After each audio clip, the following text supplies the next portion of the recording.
That day, Medaka stood quietly, looking at a building that had already collapsed. At some point, Hakama had once asked whether she had ever thought about why she was so gifted. He had told her not to downplay or hide her abilities, because it was obvious that she was far from ordinary.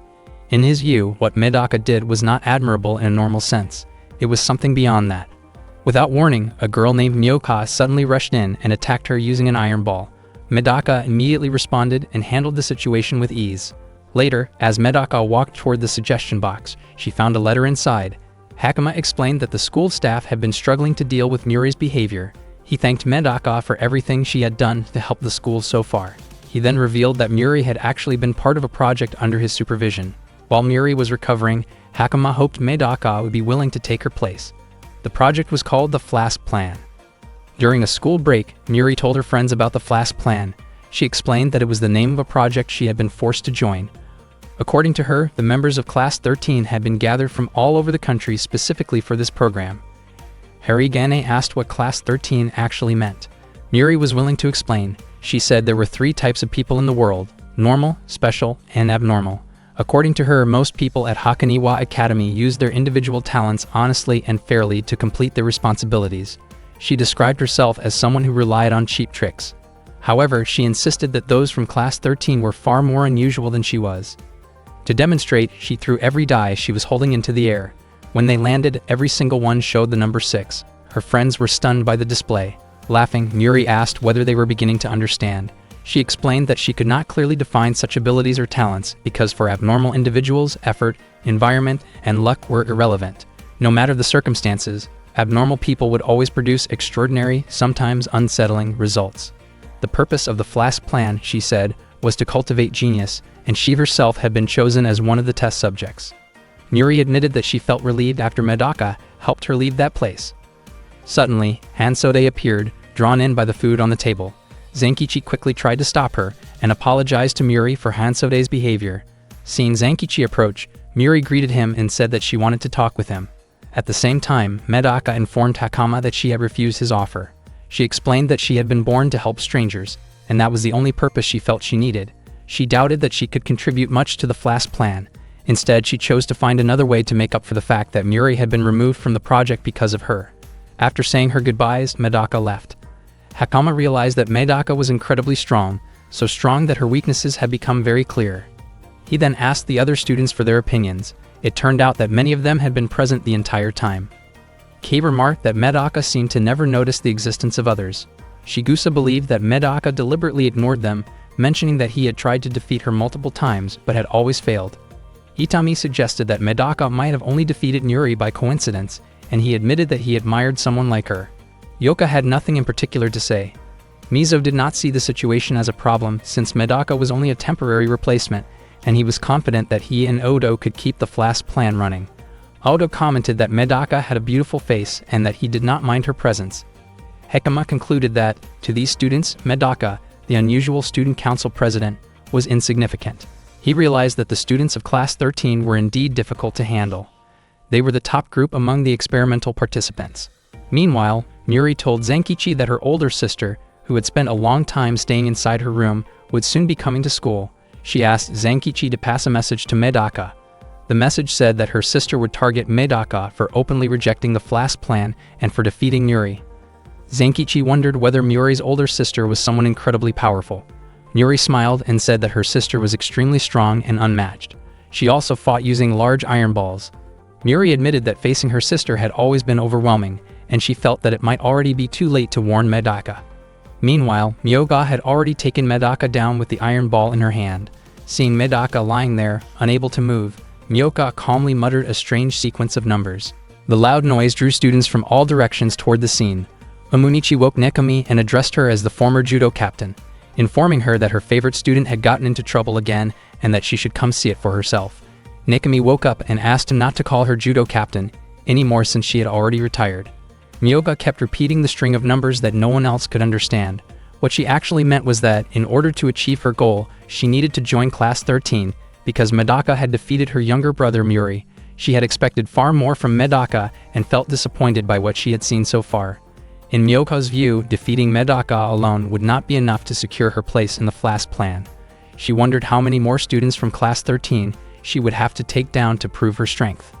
Just as Miyoka was about to leave, Medaka suddenly called out to her. Medaka understood the meaning behind Miyoka's unusual speech pattern and asked who Miyoka really was. She was certain that Muri's older sister had attacked her for reasons beyond simple revenge. Miyoka was surprised that Medaka could interpret her words so quickly. She had believed that only Muri could understand her way of speaking. She was also impressed that Medaka was still able to stand after being struck by the iron ball. At the same time, Miyoka realized that Medaka had not even tried to avoid the attack. Medaka made it clear that she had no reason to dodge it. Miyoka stepped closer and swung the iron ball again, while the surrounding students prepared themselves to watch what they thought would be a serious fight. Miyoka repeatedly swung the iron ball toward Medaka. The students were confused about why Medaka did not attempt to move away, and some of them even wondered if she was acting recklessly. Miyoka launched the iron ball once more, but this time Nekami pulled Medaka aside just in time to prevent the impact. Nekami understood that Medaka would not avoid the attack because Miyoka did not seem to have a clear reason for targeting her. Nekami then asked what Medaka was trying to accomplish this time. The students grew excited at Nekami's arrival. They had been looking forward to her unpredictable behavior, often referring to her as a trickster. Nekami laughed, noticing how energized everyone became when she showed up. Medaka was surprised to realize how well-known Nekami actually was. Nekami admitted that she was nothing compared to Medaka, whose presence and voice carried overwhelming influence. She also wondered why Medaka remained so stubborn when the iron ball she was facing was far harder than her own head.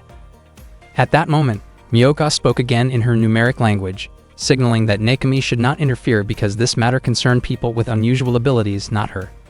Nekami did not understand what Miyoka was saying, but she did not care. She could not accept seeing her close friend being treated so roughly. Nekami prepared herself to confront Miyoka, intending to demonstrate her judo skills.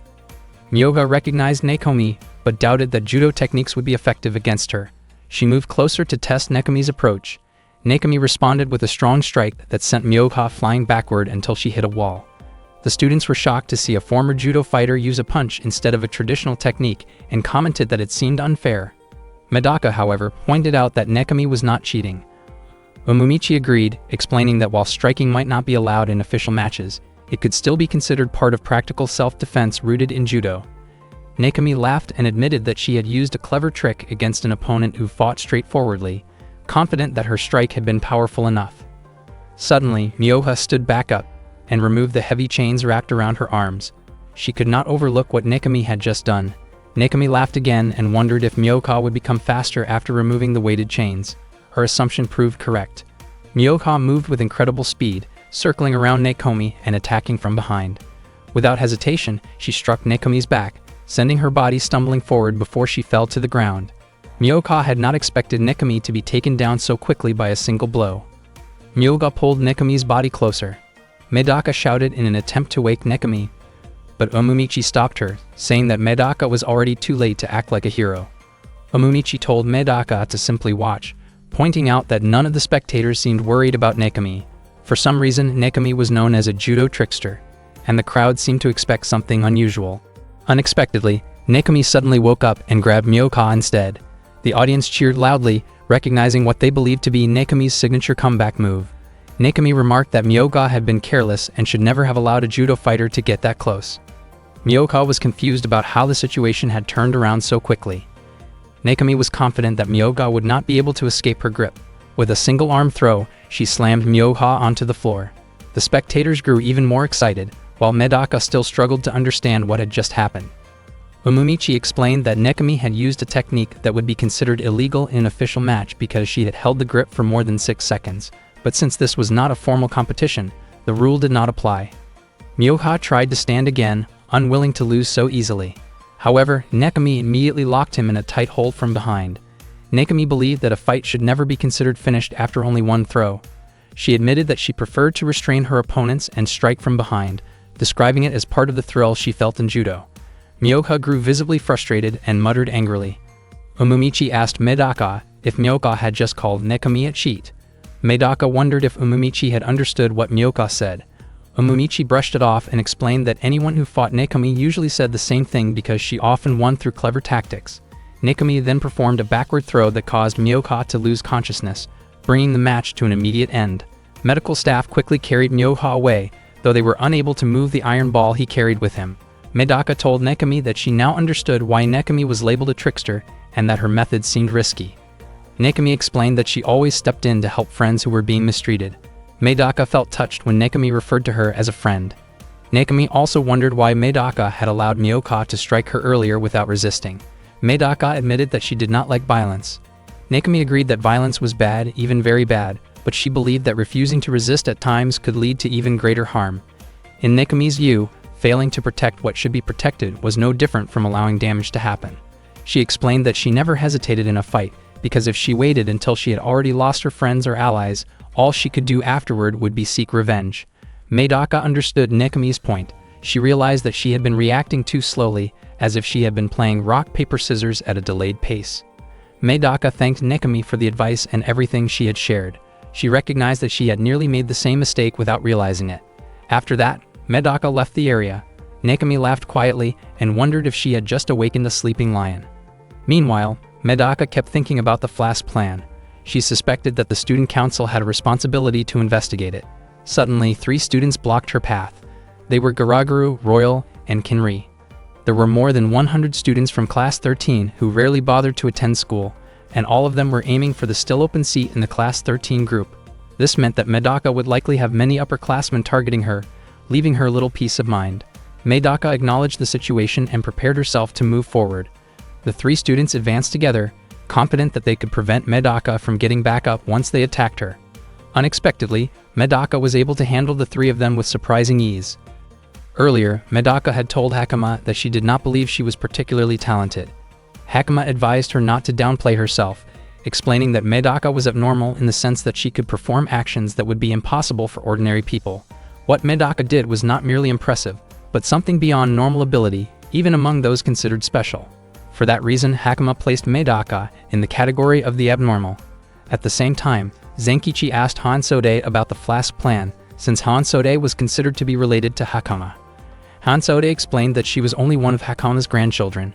She suggested that Zenkichi should focus on Medaka and quickly deliver the message from Muri. Suddenly, Odo intercepted them and demanded to know where Medaka was. As Zenkichi walked with Hansode, they were suddenly stopped by Odo, who demanded to know where Medaka was. Hansode vanished the moment Zenkichi looked away. Zenkichi felt puzzled, noticing how Hansode always seemed to disappear whenever a situation turned tense. Odo fixed Zenkichi with a sharp stare and ordered him to kneel. Zenkichi did not understand why his body moved on its own and dropped to the ground before Odo. At that moment, he could not control his body at all. Odo demanded to know the location of the suggestion box. Zenkichi felt confused and deeply uneasy, unable to grasp what was happening, while wondering what Odo intended to do to Medaka. Suddenly, Mizo appeared and explained that resisting was useless. Odo's first special ability, known as weighted words, made it impossible for anyone to defy his commands. Mizo also described Odo as someone who believed that everyone in the world existed to serve him, and suggested that Zenkichi would be better off simply obeying.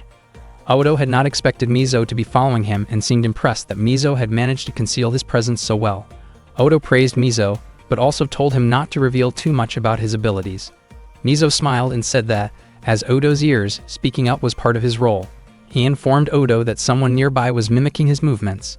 It turned out that Medaka had already arrived. She explained that she had been searching for Zenkichi and did not expect to find him in such a serious situation. Medaka stated that she did not mind Zenkichi being friends with anyone other than Hansode, but she did not expect to see him kneeling before Odo. She felt that Zenkichi was not considering her feelings. Odo greeted Medaka, but admitted that he did not appreciate her rude behavior. Zenkichi felt frustrated that he could do nothing, yet he believed that Odo would not be able to command Medaka. Unexpectedly, Medaka also lowered herself before Odo. Odo believed this was Medaka's first encounter with someone he considered superior, and he assumed that her posture showed respect. He lifted Medaka's head and asked whether she had seen him before. Medaka admitted that she had once seen Odo in the principal's office and was certain that he was part of the Flask plan. Odo felt relieved that Medaka had noticed his presence back then. Zenkichi grew increasingly anxious, wondering what Odo intended to do next. To everyone's surprise, Odo declared that he had developed feelings for Medaka at first sight. Medaka was clearly startled by this statement. Odo claimed that he was interested in her and stated that he would allow her to become his wife. Medaka's face turned red as she looked at Odo. At that moment, Zenkichi suddenly regained control of his body. He leaped forward, preparing to strike Odo, unable to accept how Odo had treated his childhood friend. Odo appeared surprised that Zenkichi could stand. He admitted that he was impressed, but he regarded Zenkichi's action as foolish and disruptive to what he called his romantic conquest, and implied that Zenkichi would face serious consequences. Mizo quickly restrained Zenkichi from behind. Odo questioned Mizo's action. Mizo calmly stated that Odo had gone too far. Zenkichi struggled and demanded to be released. Mizo pointed out that Odo had a bad habit of punishing the weak too quickly. He reminded Odo that if he did not begin to control his temper, he would never achieve the ideal world he envisioned. Odo apologized and remarked that Mizo tended to be overly dramatic with his choice of words. He then handed Medaka a letter and prepared to leave, asking her to read it. Odo explained that the letter contained an invitation for a date, which he believed would give them the chance to talk more extensively. Medaka responded that Odo kept making unreasonable demands after previously attempting inappropriate behavior toward her. She firmly stated that she had no intention of entertaining his request. Odo asked Medaka not to be stubborn. He expressed his belief that Medaka had felt something unusual during her encounter with Muri, and claimed that he possessed even greater potential. Odo invited Medaka to join Group 13. Before leaving, he advised her not to waste her life on ordinary people, insisting that she had not been born to serve strangers. He insisted that she had been born to serve him. After Odo left, Mizo released Zenkichi. Mizo seemed surprised that Odo had spoken so much, which was unlike him. Before Mizo departed, Zenkichi called out to him and thanked him for stepping in. Mizo laughed and commented that Zenkichi was amusing. He advised Zenkichi to be more careful from now on. Whether or not Zenkichi chose to take part in the Flask plan, Odo had already set his sights on him, meaning Zenkichi's school life would no longer be ordinary. After that, Medaka shared that she had met Muri's older sister. Zenkichi asked why Medaka had been unable to move earlier while he was still able to resist. Medaka did not know the reason. She admitted that she had kissed many people before, but no one had ever kissed her, which left her feeling a bit curious about the experience. Zenkichi apologized for causing a disturbance earlier. Medaka did not mind at all and even felt grateful for what had happened. The letter from Odo contained a request to meet on July 15 at 5:00 a.m. on top of the clock tower of Class 313. Medaka thought that she probably needed to improve herself. In her view, Odo was shamelessly bold for asking her to become his wife. Even though she did not intend to take the letter seriously, she believed she could use this opportunity to guide Odo onto a better path. Zenkichi noticed how wide Medaka's smile was and how genuinely happy she looked. He understood that Medaka truly wanted to be friends with everyone. However, because of her extraordinary talent, she had never really succeeded in forming equal friendships, not even with him. It made sense that she felt especially happy about this situation, particularly with someone as unusual and imposing as Odo. Zenkichi realized that if he wanted to stand beside Medaka, he would have to become stronger himself.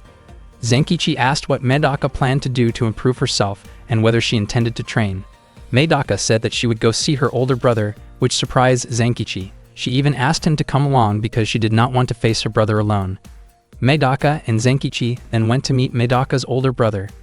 It had been a long time since Medaka had last seen him. His name was Mahoro. At Hakoniwa Academy, there was an old building that had not been used for 40 years. People called it Babel Ghost. The caretaker of that abandoned building was Magoro, Medaka's older brother.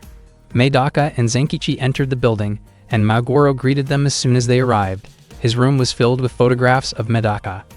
Magoro was overjoyed to see Medaka visiting him after such a long time. He expressed how much he loved her, and nearly everything in the room had a Medaka theme. Even the sandals he wore had her image on them. Medaka felt extremely uncomfortable, but Zenkichi encouraged her to try to smile. After taking a deep breath, Medaka spoke gently to Magoro and apologized for not visiting him for so long. She also asked him to come home once in a while. Unexpectedly, Magoro took photos of Medaka while she was talking. Medaka mentioned that their father and mother were very worried about him, but Magoro claimed that he did not know who they were. He held Medaka tightly and said that she only needed him. He buried his face in her hair, and in an instant, Medaka's expression turned fierce. With a single punch, Magoro was sent flying backward. Zenkichi quickly stepped in to calm Medaka and reminded her that they had come to ask Magoro for help. Medaka immediately stated that she had come to ask for his help and warned that she would not tolerate being ignored. She then apologized for striking him. Zenkichi was puzzled by how quickly Medaka's demeanor could change. Magoro realized that Medaka had grown weaker. He observed that her muscle condition had declined and that she had already lost half of her original strength back in the early days of middle school. From the way Medaka had moved, Maguro noticed that she was guarding her left side, suggesting that her ribs might be injured. Her skin also indicated that she had not been getting enough sleep, and there was a faint scratch on her head, even though in the past her injuries would heal in less than 30 minutes. Medaka had grown taller, but her weight had not changed. Maguro was convinced that she was not paying attention to what she ate. Zenkichi was amazed that Maguro could draw so many conclusions from just a brief physical encounter. It was clear that Maguro was an exceptionally sharp analyst and a genius. Before entering grade school, Maguro had appeared completely normal. His talent began to blossom during middle school. Although Maguro rarely acted directly, he was almost godlike when it came to developing strategies for others. At the age of 13, Maguro began working from behind the scenes as a consultant for his family's business. He was largely responsible for transforming the Kurokami Group from one of the largest companies in Japan into a global powerhouse. Maguro was born with a natural strategic mind capable of handling anything placed before him. Not long after Maguro commented that Zenkichi had worked incredibly hard and was almost unrecognizable, Zenkichi was reminded of something Maguro had said in the past. Back then, Maguro had bluntly told him that he was too weak to stand beside Medaka, and had even advised him to keep his distance from her. Remembering how harsh Maguro used to be made it difficult for Zenkichi to fully accept the compliment now. Medaka expressed her desire to become stronger and asked Maguro to train her. Maguro felt that Medaka did not really need his help, but she disagreed. She admitted that she still could not properly protect herself or her friends. In her view, if she was not strong enough to protect everyone, then she felt powerless. Maguro had not expected to hear those words from her. Medaka clarified that this was not the only reason she had come to see him. She also wanted to ask everything Maguro knew about the Flask plan. Maguro asked if the Flask plan was some kind of scientific experiment. Medaka told him not to pretend to be clueless. She explained that she had only heard a brief explanation about the plan from Hakama, and was certain that Maguro must have been involved when he was still a student there. Out of nowhere, Maguro began talking about how much he enjoyed playing RPG games and how he liked to raise every character, no matter how weak, all the way up to level 99. In other words, he compared himself to a level 99 charm, because analysis, consultation, and management were his specialties. As someone with those abilities, he found satisfaction in helping others reach their full potential. He then revealed that the Flask plan was essentially the creation of artificial genius. Maguro had once been a member of Class 13, and his ability had been viewed as that of a coach. However, he chose not to socialize with the others and left shortly after. The price he had to pay to leave the Flask plan was severe, involving the loss of several vital parts of his body and a significant portion of his time and energy. Hearing this, both Medaka and Zenkichi were shocked. Maguro made it clear that he did not need sympathy from Medaka, nor did he expect her to seek revenge on his behalf. He described his experience as being given a chance to witness something like a living hell. Although he possessed a great deal of information about the Flask plan, he chose not to share it because he did not want Medaka to suffer the same fate. Maguro admitted that he did not believe in the typical ideas of friendship, perseverance, or winning slogans. For him, his greatest motivation in life was his younger sister. He believed that he had been born to earn Medaka's respect. Because of that, he did not want to talk about the Flask plan, but he was willing to share everything else. He offered to help Medaka reach level 99, describing the process as a kind of simulation game focused on improving her abilities. He questioned whether Medaka could endure his style of training, which would require close supervision throughout the process. Medaka decided that she would find out the truth about the Flask plan on her own, and she also stated that she would help Maguro become a true human being again. Zenkichi was confused by the exchange between the siblings and felt that it might be difficult to ask Maguro to train him as well. Suddenly, he remembered Medaka's date with Odo the next morning and mentioned it. Maguro then unexpectedly offered to train Zenkichi too. He realized that his words in the past had probably hurt Zenkichi deeply, but he acknowledged how hard Zenkichi had worked. Maguro wanted to help him become stronger so that he could protect Medaka. Zenkichi felt strangely moved by Maguro's kindness. Even though it was simply a normal gesture, he turned his face away and accepted the offer. The training began right away as Maguro led them to the monster room.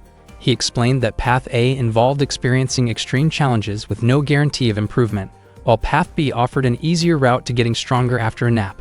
Without hesitation, both Zenkichi and Medaka chose Path A. Odo waited for Medaka at the top of a tower. He said the earth felt too small for him, and even the sun was not bright enough to fully illuminate his presence. That was why he chose a high place to watch the sunrise. As he observed the sun rising, he reaffirmed his own sense of greatness. He described the sun as a mirror for himself, which was also the reason he picked such a lofty spot as the meeting place with Medaka. He hoped Medaka would witness his magnificence before she became his wife.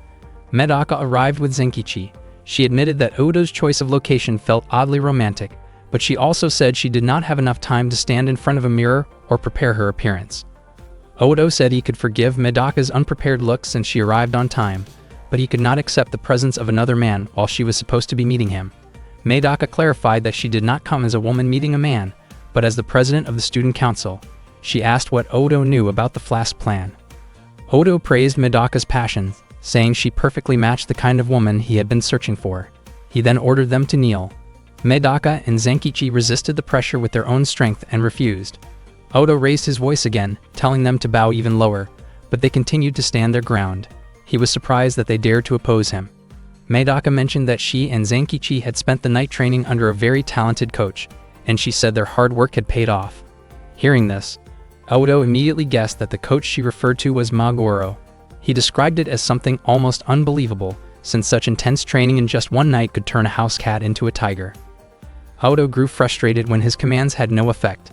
He stepped forward as if to approach Medaka more forcefully, but Zenkichi raised his voice. Zenkichi pointed out that Odo had never truly spoken to Medaka, because every word he said was an order rather than a conversation. Odo became irritated, wondering why Zenkichi kept interfering in what he considered a personal matter.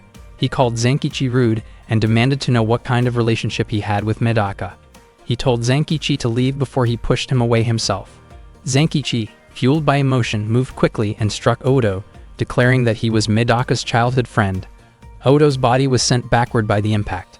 Zenkichi knew that his move alone would not be enough to defeat Odo, and he challenged him to get back up. Medaka reminded Zenkichi that fighting in such a high place was dangerous. Zenkichi wondered why she was still concerned about that after Odo had just tried to advance toward her. Zenkichi was shocked to see Odo standing calmly on the wall, completely unharmed. Odo complimented the strength of Zenkichi's attack. He said he had no intention of avoiding it, but added that an ordinary person like Zenkichi should not presume to touch a king. Odo repeated that the earth was too small for him, and that gravity itself could not hold him down. His feet clung to the wall as if it were the ground, and his strength allowed him to move freely along it. Odo revealed that Group 13 was being used as test subjects. He told Medaka that if she truly insisted on helping others, she should be willing to cooperate with this effort. Medaka admitted that she sometimes acted before thinking, but she was not foolish enough to join a project she did not fully understand. Maguro then gave a comparison. He asked whether Medaka would drink a potion if it could instantly make someone a genius. Medaka and Zenkichi firmly rejected the idea. Odo had expected Medaka to answer that way, but he pointed out that most people would make a different choice. In reality, he said, people rarely refuse an opportunity like that. Odo explained that the goal of the Flask plan was to create a genius potion for those who worked hard and tried their best, but never received the rewards they deserved. Medaka responded that Odo was promoting an idea that sought benefits without effort, sacrifice, or real work. She questioned whether Odo felt no embarrassment in refusing to make sacrifices while expecting others to do it for him. According to Medaka, if the Flask plan were truly comfortable and harmless, Maguro would never have stepped away from it. Odo admitted that sacrifices were indeed required. The Flask plan, he said, would only be completed by sacrificing every student at Hakoniwa Academy. He added that once the curriculum was established, Hakoniwa Academy itself would become like a giant experimental container. He predicted that 98% of the test subjects would break under the burden of becoming abnormal. Instead of a storm in a teacup, he said, they would create a storm inside a bottle. Zenkichi felt irritated and called the whole thing abnormal. He could not understand why Odo would even agree to something like that. Odo explained that the principal was doing it in the name of a noble ambition, but to him it was simply a job. In return, he would receive 4 of the subjects as a reward. They would be given the title of the 4 divas in Odo's future kingdom, and Medaka would become the first queen of the country he dreamed of building. Medaka was puzzled. She realized that Odo had summoned her only to present that ridiculous proposal. Odo was confident that Medaka would agree to join Group 13. He explained that the Flask plan was being carried out in a laboratory beneath the tower, and he urged Medaka to come with him right away because everyone was already waiting for her. Zenkichi asked Medaka what they should do next. To him, the project seemed far bigger than he had imagined. Medaka calmly replied that it was not as overwhelming as he thought. She believed this was exactly the moment she had to act, especially after being called to the principal's office. In her view, this was precisely when the student council needed to step in. She was certain she could stop the Flask plan that very day. The next day, Medaka and Zenkichi checked the suggestion box. Every letter inside was related to Class 13. The sudden arrival of the Class 13 members at school had confused everyone. Even the disciplinary committee seemed overwhelmed, something Harigane had previously complained about. Other letters mentioned how the members of Class 13 were causing trouble among themselves. Medaka felt that she might not be in a position to comment much. She also realized that her mini-uniform had unintentionally created distractions and complications. Zenkichi thought there was little point in reviewing all the complaints one by one. In his opinion, they needed to address the root of the problem. Without hesitation, Medaka removed her outer layer of clothing so she could move more freely and told Zenkichi they needed to hurry to the laboratory beneath the clock tower. Zenkichi became flustered at how suddenly she acted. He wondered what would happen to Koki and Mokana. Medaka decided to leave them in charge of the student council's routine duties. She explained that she was simply doing what was necessary to fulfill her responsibilities as student council president. When Medaka and Zenkichi arrived at the laboratory, they were greeted by Uno and Shano. Medaka introduced herself as the student council president and asked if they were also part of Group 13. It turned out that Uno and Shano were merely guards. They instructed Medaka to pass through a special door by entering a 6-digit password, explaining that the odds of guessing it correctly were 1 in a million. They referred to it as the rejection door. Medaka agreed to try. She entered the password, and before long the door opened. Uno and Shano were stunned by what they had just witnessed. Medaka stepped inside and expressed her confidence that Zenkichi would be able to do the same. She advised him to pretend as if he were entering his ATM PIN. She casually mentioned that, according to that day's horoscope, a Leo would have good luck at that moment. Once the door closed again, Uno and Shano told Zenkichi to input the password. They were certain he would fail because he was a normal person. Zenkichi tried to concentrate, but suddenly Koki and Mokana approached him. Koki pointed out that there were millions of possible 5-digit combinations and suggested that Zenkichi might need to try all of them since he was, after all, normal. Koki was sure Medaka was waiting for him on the other side. Zenkichi was surprised to see Koki and Mokana there. They explained that Muri had informed them. Koki felt it would not be right for them to stay uninvolved. Zenkichi wondered where Hansode was, since information like that had somehow spread. He admitted that this task was far more dangerous than anything they had faced before. Mokana responded that she was not afraid of danger, but she was afraid of being left behind. Uno and Shano asked whether the three of them really intended to try millions of combinations. Koki invited Mokana to attempt it first. Mokana confidently entered a password, and to everyone's surprise, the door immediately opened. Uno and Shano could hardly believe it. The door was supposedly meant to allow only abnormal individuals through. Mokana wondered if that meant she herself was considered abnormal. Zenkichi was equally shocked. Koki reasoned that the door might be choosing people who were somehow connected to Medaka. In other words, the door would always open for her. If they entered the number that Medaka would most likely choose next, they might be able to pass through as well. Hearing that, Zenkichi remembered Medaka's earlier words. She had been certain he could enter the door. She had also mentioned the ATM PIN and the Leo horoscope. Koki concluded that the password must be Zenkichi's birth date. Zenkichi was surprised that Mokana seemed to know his birth date. Uno and Shano commented that the previous number was no longer valid and joked that Koki had lost to Mokana. Koki brushed it off, claiming he had only allowed her to go first because it would be risky for a girl to witness his true abilities. Koki picked up a candlestick and walked straight toward the rejection door. He admitted that he was not like Medaka and Mokana, who were willing to follow the rules of the game. Instead, he chose to destroy the door entirely. Uno and Shano were stunned by what he was doing. After his first strike, Koki admitted that the door was incredibly sturdy, but he had no intention of giving up. He declared that he would deliver 1,000,000 blows if he had to. To him, anyone who relied on hard work during difficult times would eventually succeed. Watching this, Zenkichi almost remembered Koki's nickname from middle school, the Destroyer. It did not take long before Koki actually broke the door down. Proudly, he said that his effort had paid off and that it had taken exactly 152 swings to get through it. Koki then asked Zenkichi to follow him, since the task required every member of the student council. After passing through the door, they found yet another one ahead. Uno and Shano explained that the elevator door in front of them would take them to the 13th basement level of the Flask plan. The only other route was to use the stairs without a password, which meant visiting every single floor along the way.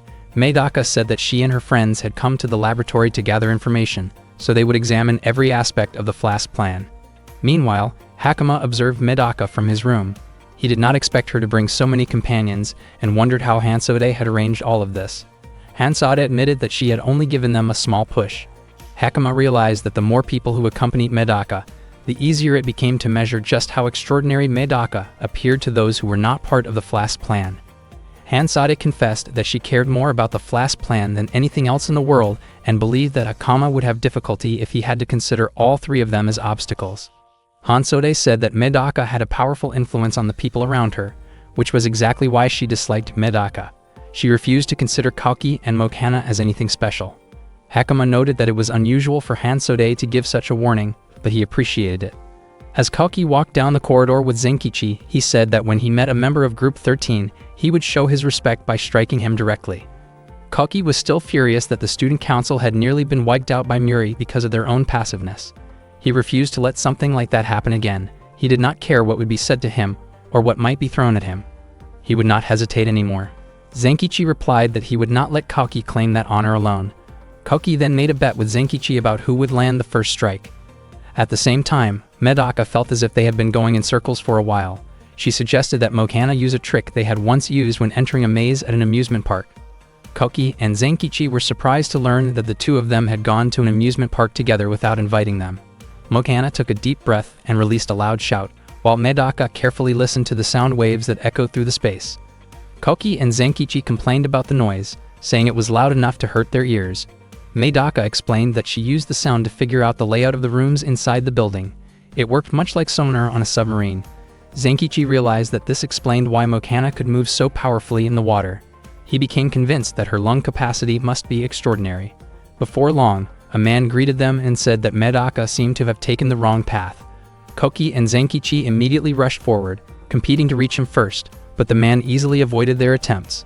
They wondered how he could move so effortlessly. Medaka admitted that the man looked familiar because she had seen him once in the principal's office. In an instant, the man casually loosened Medaka's hair. The man introduced himself as Shigusa, someone with exceptional combat abilities. He told Medaka that if she wanted to pass, she would have to take part in his experiment. Medaka accepted the challenge, seeing it as a chance to measure how much she had improved. Medaka agreed to take part in the experiment that Shigusa had prepared. She wanted a chance to see how far she had progressed. Shigusa smiled and said that this was exactly what he expected from a perfect student council president. Still, in his view, the Flask plan existed because humans were not yet perfect, and that meant Medaka herself was not perfect either. He promised that he would expose Medaka's weaknesses. In his hand, he held a small flash drive that contained all of his research data. He had already heard that Medaka had come to stop the Flask plan. He gave her a reason to fight and was confident that she would not be able to take the flash drive from him by force. Medaka steadied herself and prepared for a fistfight. Shigusa admitted that Medaka had an impressive and intimidating presence. To him, there seemed to be some kind of secret that had turned her from an ordinary girl into something far more extraordinary. Medaka allowed Shigusa to make the first move. Unexpectedly, he drove his knee toward her. Kalki, Mokana, and Zenkichi were startled by the sudden action. Zenkichi quickly realized that Shigusa was a kickboxer, not a boxer, and muttered that it was a dirty move. Medaka immediately corrected him, saying that Nekami would probably laugh if she heard that complaint. Shigusa was shocked to see that Medaka blocked the knee strike with her forehead. He followed up with a kick and wondered why Medaka did not try to dodge it. Her body was sent flying backward and she fell hard. Seeing this, Zenkichi, Kalki, and Mokana rushed toward her. Medaka suddenly remarked that if it were not for Maguro's training, her head might not have been able to withstand that impact. She then stated that she had already won because she had managed to take Shigusa's flash drive. Shigusa was stunned to realize that Medaka had chosen not to avoid his kicks so she could grab the flash drive. He finally understood why Muri had failed to defeat her, but he still claimed that he was the strongest member of Group 13. He suggested that Medaka should simply give up. Medaka seemed confused by what Shigusa was saying because she had actually been about to tell him that she had been very lucky that day. Suddenly, the flash drive was back in Shigusa's hand. No one realized how he had done it. His movement had been incredibly quick. Zenkichi noticed that this was the same ability Shigusa had used earlier when he walked past them without being noticed. Shigusa admitted that his large build often missiled people, but as a researcher, the flash drive meant more to him than anything else. Medaka smiled calmly. Zenkichi wondered if she was acknowledging that Shigusa was stronger than her. She admitted that Shigusa was indeed powerful, and that was exactly why her good luck felt even stronger that day. In her view, if she could forcibly take the flash drive from him, she would not need to worry about the other opponents afterward. Shigusa was surprised by her reaction. Medaka remained optimistic and never once broke eye contact. Medaka felt that Chigusa's movements were strange because he seemed to change position before anyone could even notice. She suspected that he either thought very briefly before acting, or perhaps did not think at all. Suddenly, Medaka took out Muri's super balls. She had picked them up earlier, thinking they might come in handy. She immediately threw them toward Chigusa. Using his ability, he avoided every single one without being hit. Everyone was stunned by the display. Medaka described Chigusa as incredibly fast. He avoided the projectiles in a mechanical way. In other words, his movements were purely reflexive. The stimulus bypassed his brain and went straight to his muscles. Unlike most people who think before acting, Chigusa could respond instantly without delay. Zenkichi finally understood. That was why Chigusa always seemed to move first and appear out of nowhere. Medaka said she had never heard of anyone with reflexes sharp enough to immediately counterattack and grab objects at the same time. Chigusa admitted that he was born abnormal, with reflexes far beyond normal human limits. He compared himself to a fighter jet on autopilot. He also explained that while his body fought automatically, his brain was close to uncovering the secret behind Medaka's near perfection. Zenkichi suggested that Medaka use her cloning technique to overwhelm Chigusa's reflexes. Chigusa asked whether she was serious about using clones. Medaka immediately activated the technique, creating multiple images of herself as she advanced toward him.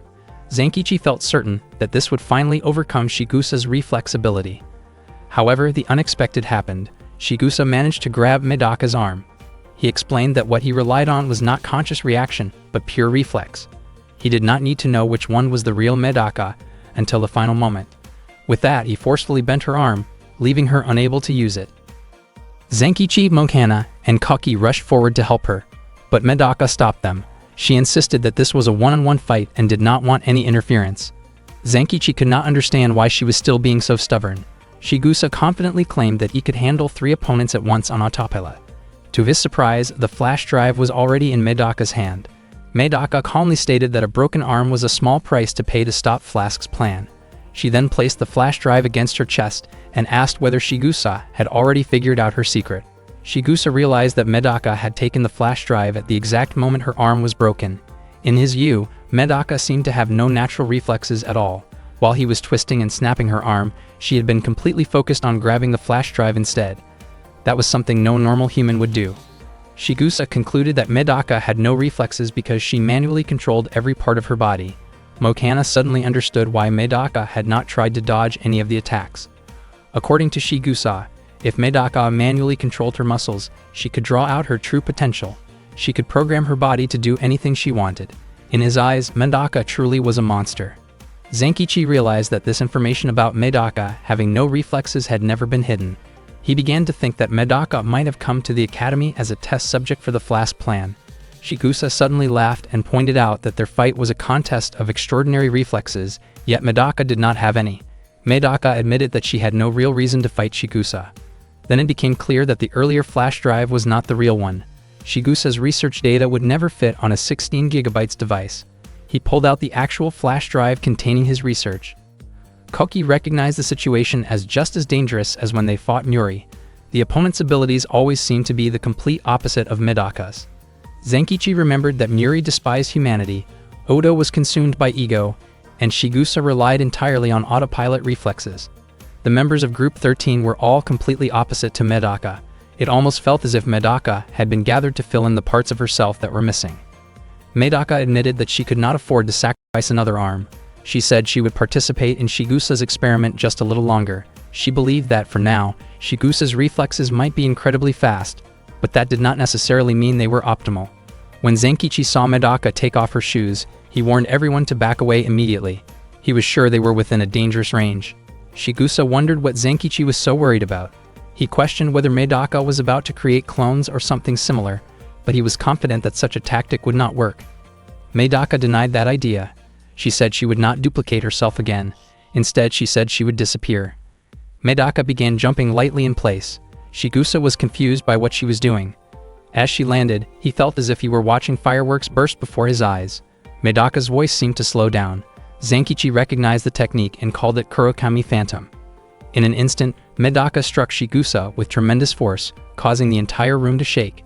Chigusa neither heard nor saw anything. All he felt was Medaka vanishing, followed by his body being sent flying. There was no sound for his reflexes to react to. Shigusa began to wonder whether Medaka had moved faster than sound or even light. Medaka denied that possibility, since it would be impossible for a human. She explained that she had simply been jumping in a steady rhythm and waited for the exact moment Shigusa blinked before moving at full speed. The flash drive Medaka wanted was destroyed in the process, but she felt satisfied because she had defeated Shigusa. Shigusa swore that he would never blink again during a fight. He could not believe that Medaka had overcome his reflexes. Medaka then admitted that her muscles had torn from pushing her strength too far. Because she was still an ordinary human, her body collapsed to the floor, and Zenkichi quickly rushed to help her. He could not understand why she had used such a self-destructive technique. He realized that Medaka had ignored the pain and forced her body beyond its limits to suppress her lack of reflexes. She had clearly misused her own body and should never have crossed that line. At that moment, Shigusa finally understood. Medaka had manually overridden the autopilot functions that normally could not be ignored, all to maximize her speed. He thought that studying Medaka's body would be the only way to replace the data that had just been lost.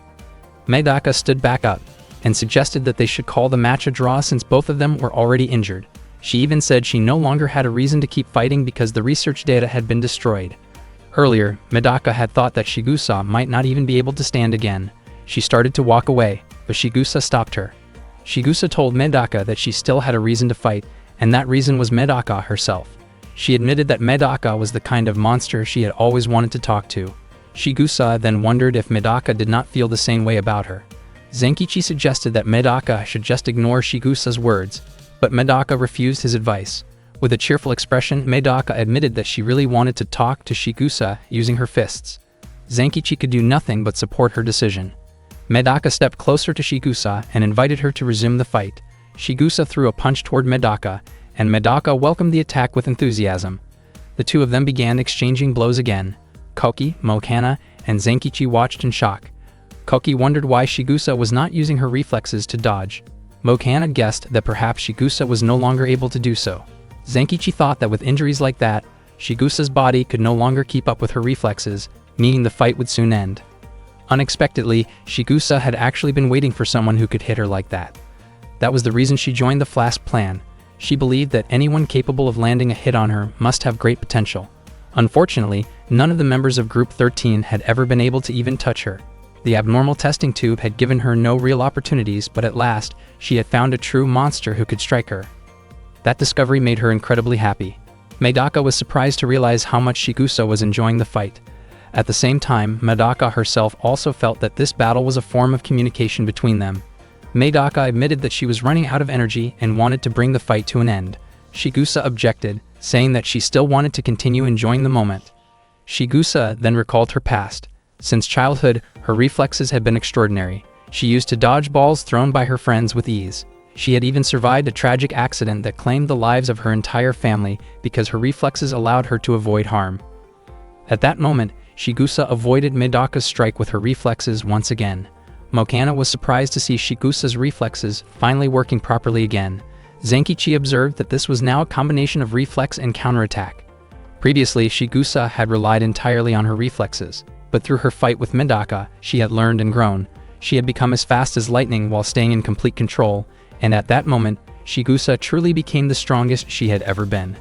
Shigusa laughed and said that the fight was not over yet. However, Medaka suddenly managed to strike Shigusa's head with her foot. Medaka admitted that she had completely run out of strength, and her leg had simply moved on its own natural reflex. Shigusa's body began to weaken. She had not expected Medaka to be so remarkable and capable of matching her abnormal abilities. As Shigusa collapsed to the floor, Medaka ended the match. She commented that the fight had been wonderful and even invited Shigusa to play with her again the next day.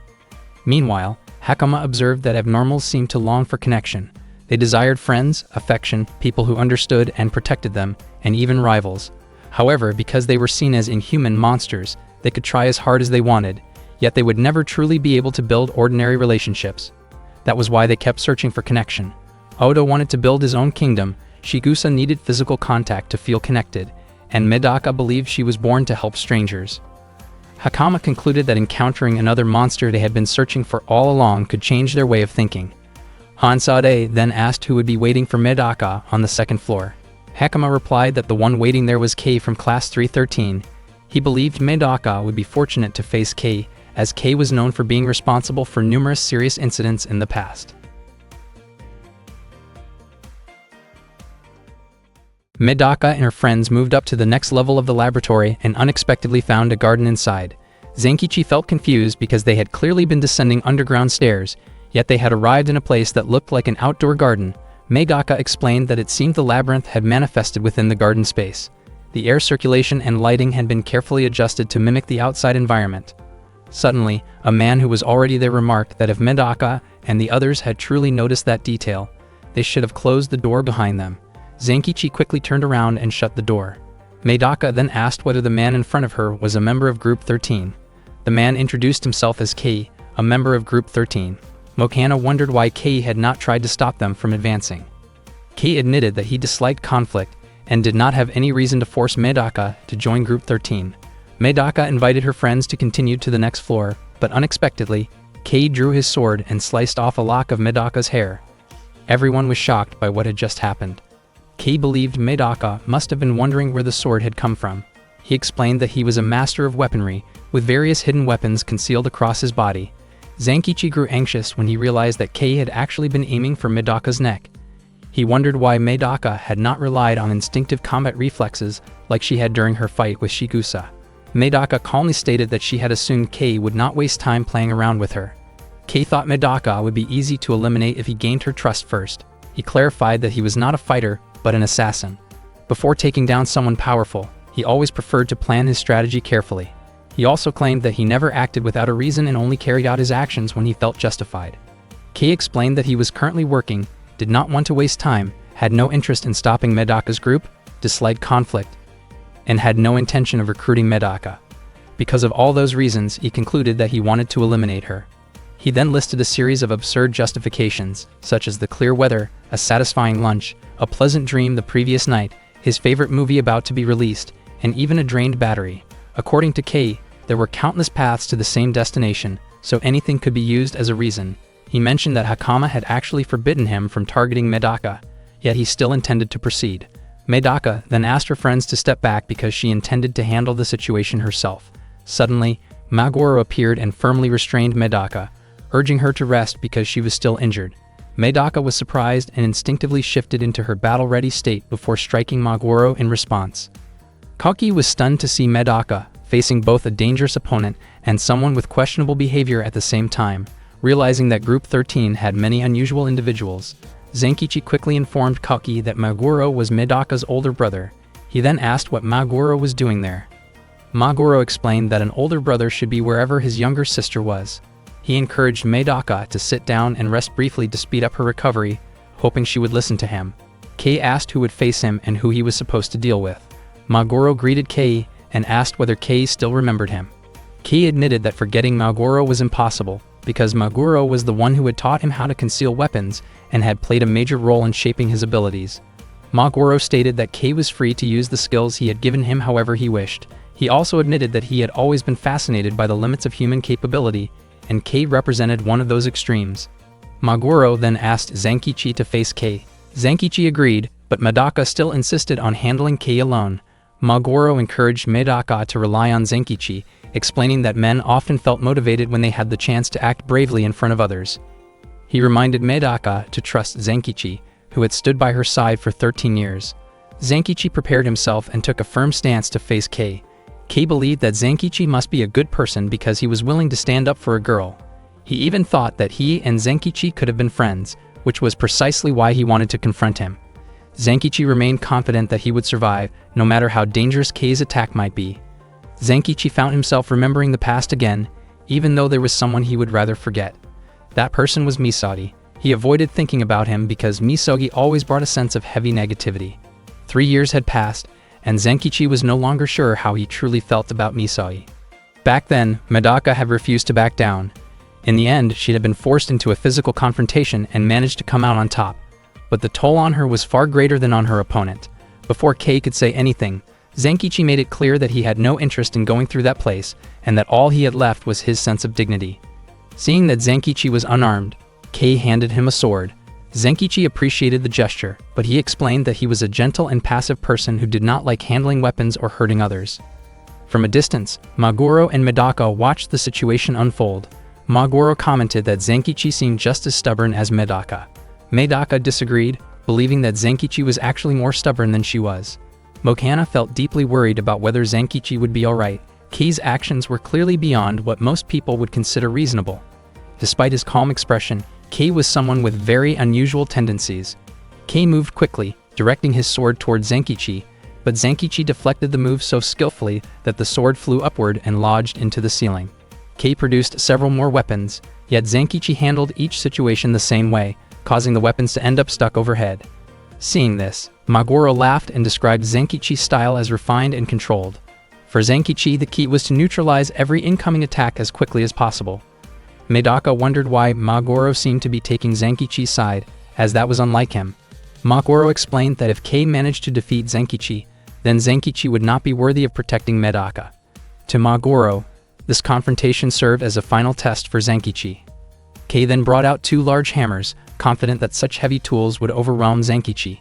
Seiki stepped in and restrained the hammers before they could cause harm. Kei realized that Zenkichi had already understood how heavy the weapons were, which allowed him to block the movements effectively. Zenkichi continued to deflect Kei's attempts calmly. Koki was impressed by Kei's ability to conceal so many weapons, but in his view, Kei still lacked skill in actually using them. Maguro agreed, noting that Kei did not treat his tools as extensions of himself, which made his technique feel unrefined. Medaka wondered if Maguro had intentionally chosen Kei as a test because of his lack of mastery. Maguro denied this and asked her to simply keep watching. Kei switched to a spiked club, convinced that Zenkichi would no longer be able to defend himself.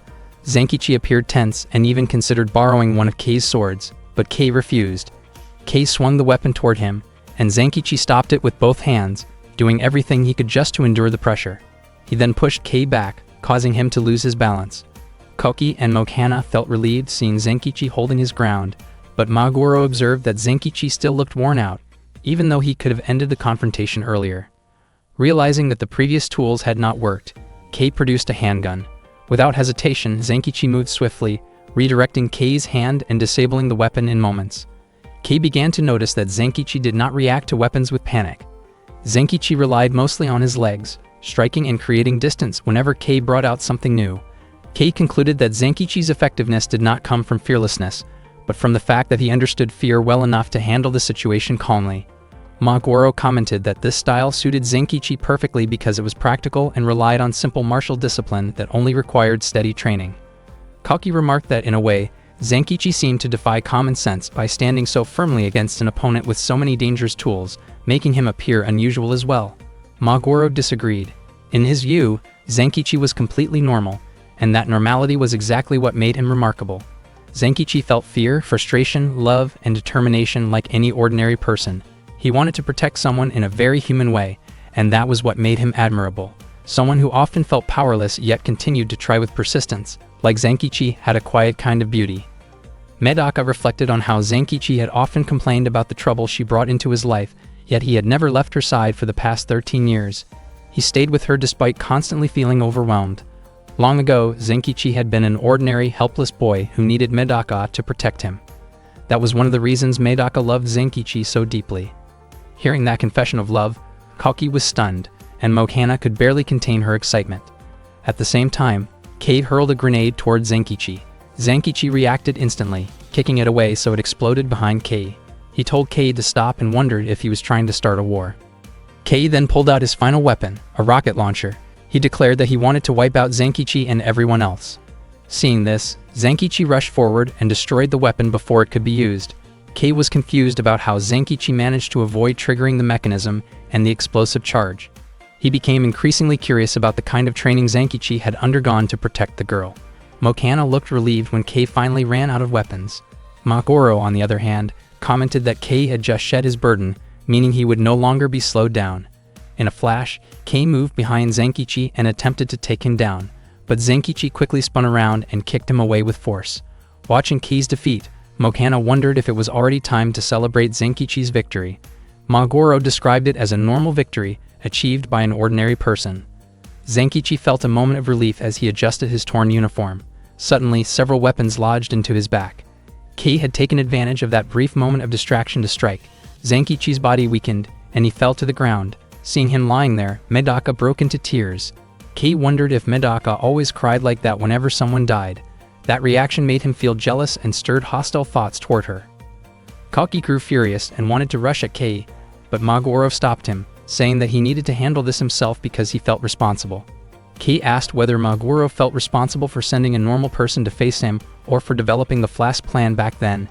Kei believed that if Maguro had not proposed that reckless idea to the principal a year ago, Zankichi might not have ended up in this situation. Suddenly, Zankichi stood back up and scolded Kei for making Medaka cry. Medaka immediately wiped her tears and called out Zankichi's name.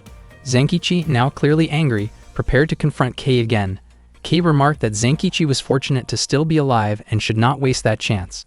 Zankichi found Kei's words strange, as if Kei did not truly want to eliminate him. Kei readied all of his weapons again. Zankichi asked Medaka to give him words of encouragement. As soon as she did, Zankichi stomped his foot hard against the ground. Kei was confident that Zankichi still could not defeat him. However, the powerful stomp shook the area enough to knock loose the weapons that had been lodged in the ceiling earlier, sending them crashing down and disabling Kei's equipment. Zankichi had not expected that the extra effort he put in earlier to plant those weapons would turn out to be useful. Kei was surprised that Zankichi had thought so far ahead. Maguro admitted that Zankichi had truly worked hard. After everything settled, Kalki suggested taking Kei to the police, but Zankichi refused. He explained that Kei was not a killer, but someone who had mastered the art of combat, and yet had chosen not to take his life. Kei admitted that he often felt the strong urge to harm others when he saw them, and because people could be fatally hurt in such situations, he used to label himself as a killer. He intentionally displayed his dangerous weapons so that people would run away from him. In reality, he had never harmed anyone, and that had made his life a lonely one. Kei wanted to have fun and interact with others, but he had never had friends to spend time with. That was why he wanted to join the Flash plan, even though Zankichi had taken a huge risk in trusting him. Zankichi said that he believed in Kei's unusual nature. Kei admitted that no one had ever trusted him before. He then asked Zankichi to be his friend. Zankichi found it odd that Kei would ask that after everything they had just gone through, since they had already fought so hard to survive together. Still, Zankichi accepted and shook Kei's hand. Mokana noticed that the moment looked similar to when she had first joined Medaka. That part of Zankichi's personality was what allowed him to stay by Medaka's side. Meanwhile, Hakama and Hansode were still observing them from their room. Hakama thought Kei should have been fine at that moment, but instead he had gained a friend. That development had never been part of his plan. Hakama began to think that he needed to keep a closer watch on Zankichi, a normal person who could rival those considered abnormal. Perhaps Zankichi was an abnormal disguised as a normal person. Hansode suddenly rejected Hakama's opinion. She firmly stated that Zankichi was an ordinary person.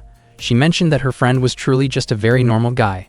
Hansode then quietly left, realizing that she herself did not have any friends at all. Zankichi and the others arrived on the third floor of the underground laboratory. They never expected the place to look like a zoo. Medaka was instantly excited and invited Zankichi to walk around and look at the animals. She could hardly wait to see them, since she loved animals so much. She even asked Mokana to come along, but Mokana admitted that she actually disliked animals. Medaka enthusiastically pointed out one adorable animal after another, hoping Mokana might start to like them. When they stopped at the panda enclosure, Mokana commented that the panda's colors bothered her because they reminded her of poorly done makeup. At the koala enclosure, Mokana said she did not like how koalas looked like stuffed dolls and felt unnatural. She also mentioned that the elephant's trunk and the giraffe's long neck made her uncomfortable.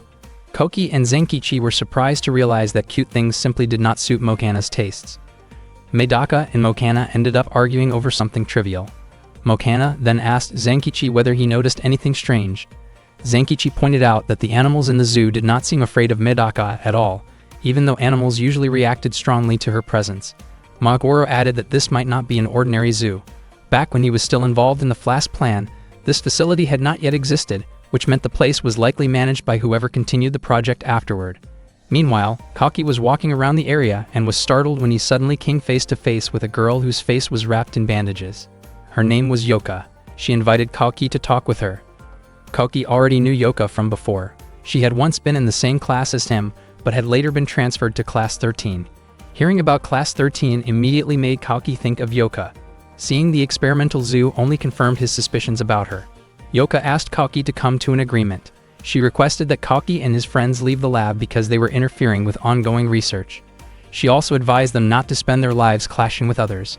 Koki remarked that Yoka still seemed the same as she had been the previous year. He firmly stated that he and the student council members would continue to face challenges head-on. At that moment, a girl named Itami appeared behind Koki. Koki had been known as a troublemaker since middle school. Everyone knew he ignored rules, damaged property, and intimidated people without hesitation.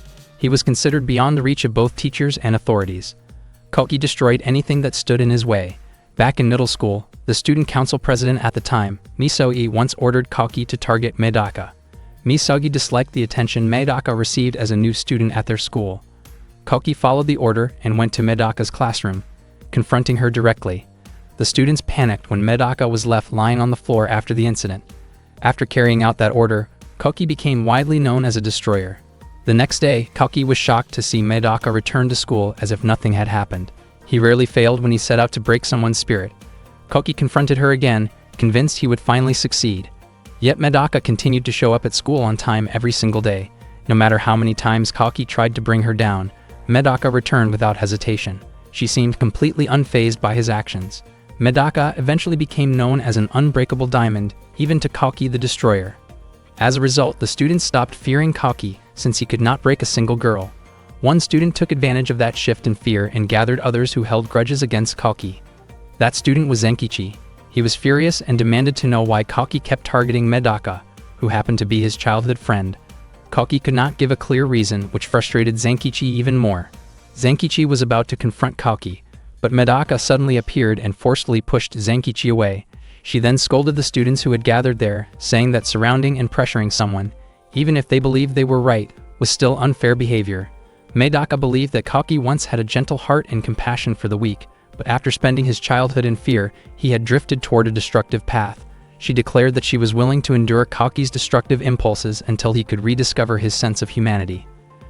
However, Medaka was mistaken. Koki's motives were not that simple. He never believed he had made the wrong choices, and there was no particular conviction that pushed him to act the way he did. Koki simply followed the flow of his life and did what he thought he was meant to do. He destroyed things when ordered to because, to him, that was simply his way of living. Misogi, as the former student council president, could not be blamed either, since Koki had willingly chosen that path himself. In the end, Koki chose to kneel before Medaka and asked her to give his life a new purpose. This change of heart caused tension between the new students, Medaka, and Misogi, the former student council president. Itami suddenly appeared and tried to restrain Koki from behind, but Koki reacted quickly and blocked the attempt. Yoka did not expect Koki to be that capable. She then shut the doors around the room, sealing the three of them inside.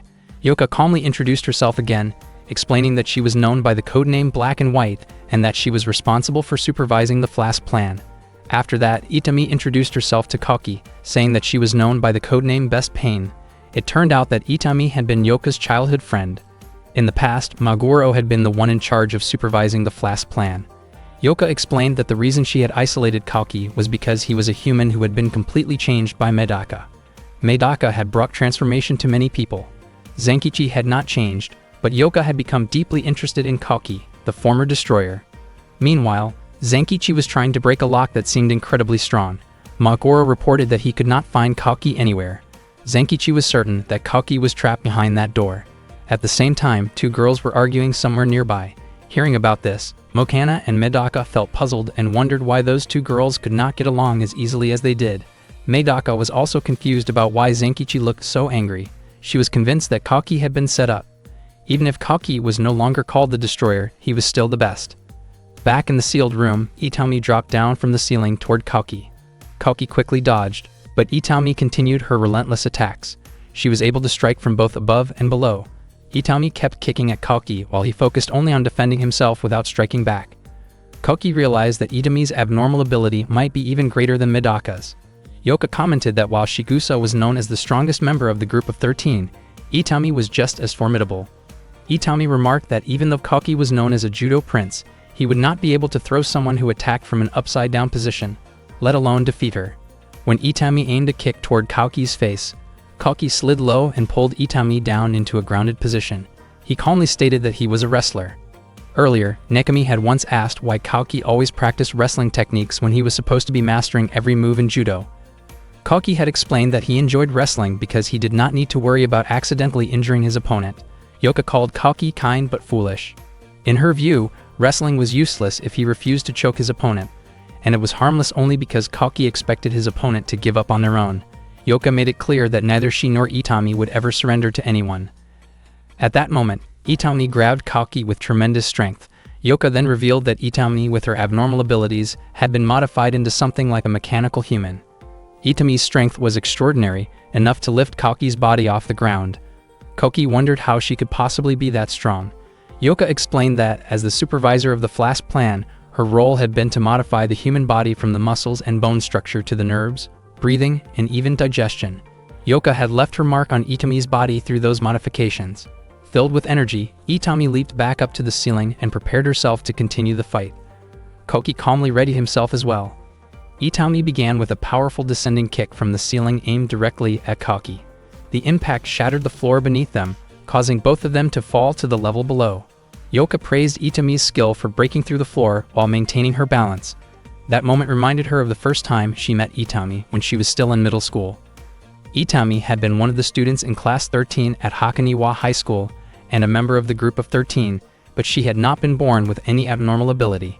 Her height and weight were average, her test scores were always right in the middle of the class rankings, and her physical agility score was far below the national average. Itami had truly been an ordinary girl. She believed that everything in her life was ordinary, including her school uniform, her friends, her lunch breaks, her first love, and even her heartbreak. She concluded that her life achievements were nothing more than average. However, in her third year of middle school, she was transferred to an all-girls school because of her father's job. There, she was forced to reconsider her understanding of her own life after meeting Yoka, who at the time was known as the most mistreated student in the school. The way Yoka had been treated was deeply pitiful. The harsh words thrown at him were, in truth, desperate pleas from frightened victims. That fear allowed him to control the school from the shadows. Itami approached Yoka and asked him to create chaos for her. Yoka admitted that Itami was actually a normal girl, but her strange attraction to abnormal things had made her abnormal as well. Soon after, Kalki and Yoka reached the lower floor. Kalki wondered aloud if the place was an operating room. Yoka explained that basement level 4 was the space where he carried out his modifications. Not long after, Itami appeared before them. The momentum of her body had carried her all the way down to basement level 6. She immediately attacked Kalki, but he easily caught her leg and snapped it. Itami cried out in pain. Yoka called Kalki a calf breaker and asked if Kalki enjoyed wrestling, since that kind of move had long been banned in judo. He realized that Kalki must have been trained by the trickster Nekomi. Yoka criticized Kalki's action as unnecessarily harsh. He wondered why Kalki had not aimed for her joints after hearing that Itami was a mechanical human, especially since Kalki had always been known as a destroyer. Kalki responded that he had changed. In the past, he felt relief after breaking someone down, but now the act only made him feel sick. Kalki then asked Yoka to heal Itami immediately. Yoka said he would not allow Kalki to insult his friend like that. Kalki became confused by those words. Suddenly, Itami appeared behind Kalki and knocked him to the ground, leaving him in pain. Yoka explained that Itami was a mechanical human and only needed about 10 seconds to recover after a broken bone. Kalki was shocked to hear that. Even Medaka possessed extraordinary recovery abilities, yet Itami's case was entirely different. Kalki realized that neither his destructive techniques nor ordinary attacks would be effective against her. Itami asked Yoka if she should continue her assault. Yoka told her it was unnecessary. He concluded that Kalki, a product of Medaka, was no match for Itami, a product of his own work. He described the situation as a disappointing end to the research. Suddenly, Maguro appeared and disrupted the moment in a mischievous way, asking Yoka not to rush to conclusions. In his view, experiments done in haste would only end up as failures. Kalki was surprised to see Maguro there. Seeing Yoka treated that way, Itami immediately kicked Maguro away. Maguro realized that Itami must have been upset by his rude behavior. Kalki asked whether Maguro had come to rescue him. Maguro laughed and said that Kalki's friends trusted him so much that they had left him behind and continued down to basement level 4. At the time, Maguro had split off to explore the floor and happened to run into them there. Kalki felt that although his friends trusted him, it still sounded cruel to be left on his own like that. Yoka doubted that Maguro's arrival was purely by chance. He believed Maguro must have grown curious after seeing the strange creatures on basement level 3 and wanted to learn about Yoka, who had replaced him. That curiosity likely brought Maguro there alone. Maguro tied his hair back and claimed that Yoka had misunderstood him. He jokingly described himself as someone drawn to trouble wherever it appeared. Yoka replied dryly that trouble seemed to appear everywhere anyway. Maguro openly admitted that he was a shameless pervert who would show up anywhere girls happened to be. Koki told him that Yoka and Itami were not ordinary girls. Maguro only smiled and said he was not an ordinary pervert either. He did not care whether the girls were normal or not, because he claimed he would take 4 things from every girl he met: their attention, their undergarments, and their hearts. He introduced himself as the self-proclaimed pervert who served as the caretaker of the school's old building. Itami quietly asked Yoka what they should do, because Maguro was honestly disgusting. Yoka replied that she felt oddly honored to meet him, but she had not expected him to speak of Medaka in such a strange way. Maguro did not deny it, but he clarified that his words were being misunderstood. He explained that he viewed all girls on the planet as his little sisters, and even considered boys from grade school as younger brothers. Suddenly, Yoka casually remarked that she did not wear a bra because she found it troublesome, joking that she simply relied on her hands for support. Maguro nearly fainted from shock at her comment. Yoka realized that Maguro had once been her predecessor as a flask plan supervisor, and the one category she could never surpass him in was age. Maguro commented that Yoka seemed to have become a very reliable supervisor. Maguro said he wanted to see just how capable Yoka really was. If she turned out to be inferior to him, she would have to prove her earlier statement. Without hesitation, Yoka accepted the challenge. If Maguro proved superior, she would have to demonstrate that she truly meant what she said. Maguro suggested starting the contest, but unexpectedly asked Koki to take part instead. Koki wondered why Maguro himself was not participating. Maguro calmly explained that physical activity was not his specialty.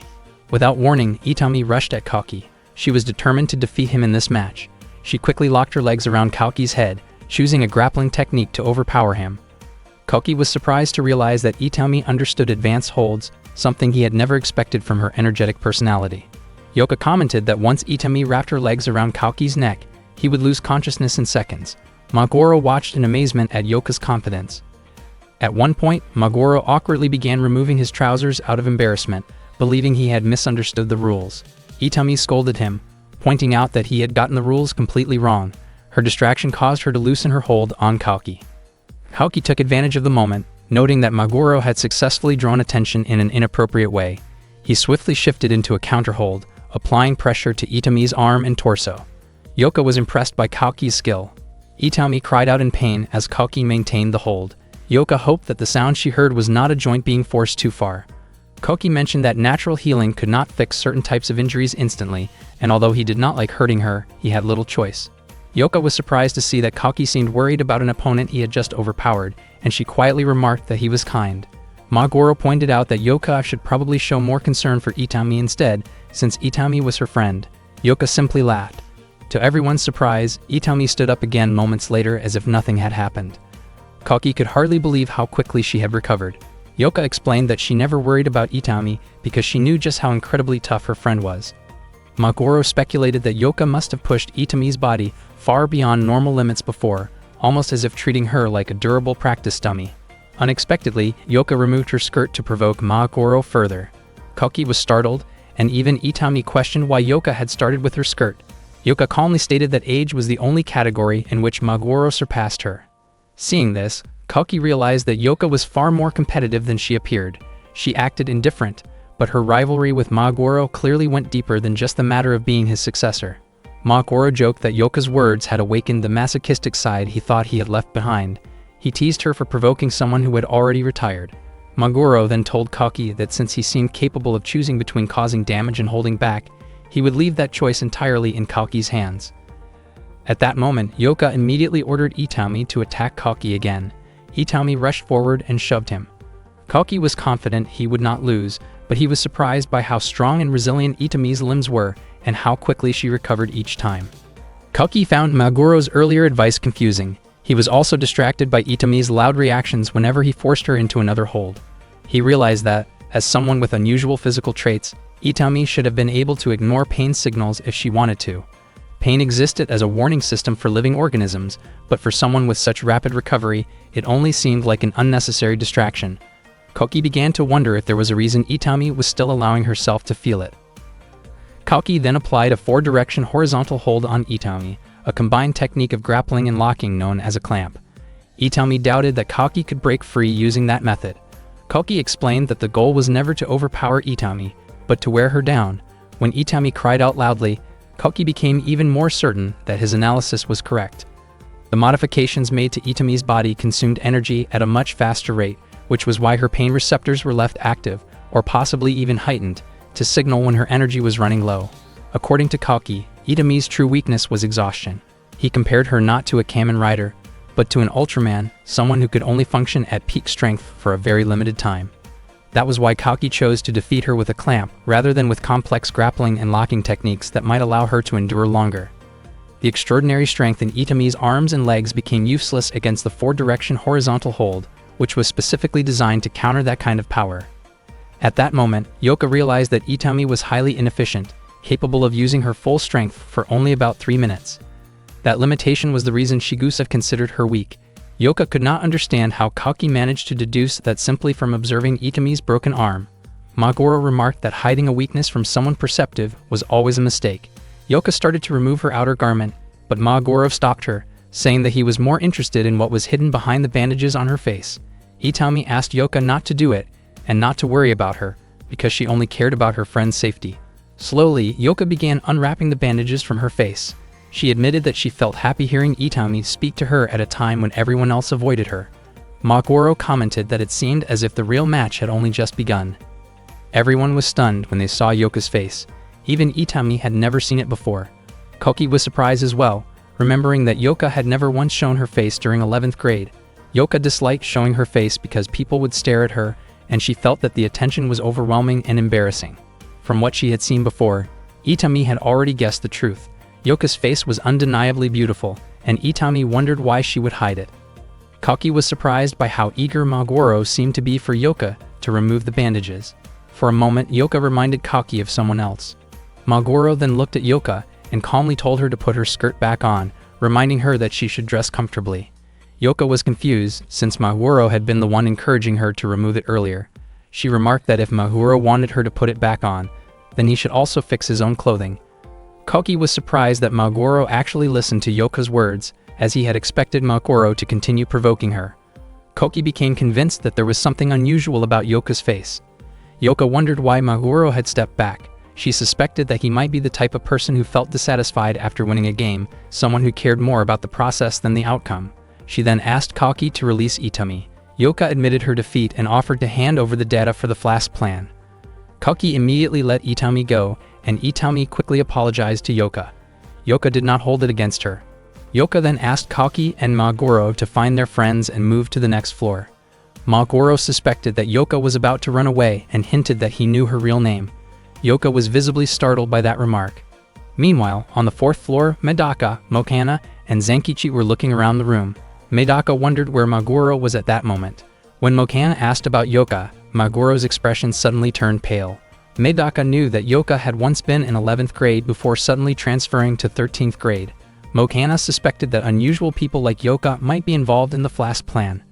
Medaka admitted that she did not know much about Yoka, but she felt that her older brother's ideas often seemed unreasonable. Mokana believed that it could not be easy for Medaka to have an overprotective older brother like Maguro. Momomichi and Satsu were like older brothers to Mokana, but they were not as extreme as Maguro. Medaka acknowledged that Maguro could indeed be troublesome, as he poured all his affection into his 2 younger sisters. The Kurakami family was known as one of the most powerful families in Japan, and its children were well known. Medaka had shown signs of brilliance from a young age. Maguro was widely recognized for his intense devotion to his younger sister. However, not many people knew about the second child of the Kurakami family, Kujira, who at that time went by the name Yoka. It was not because she lacked remarkable traits like Maguro and Medaka. In fact, she diverged from them in a very different way, as shown by her experiments in studying the human body.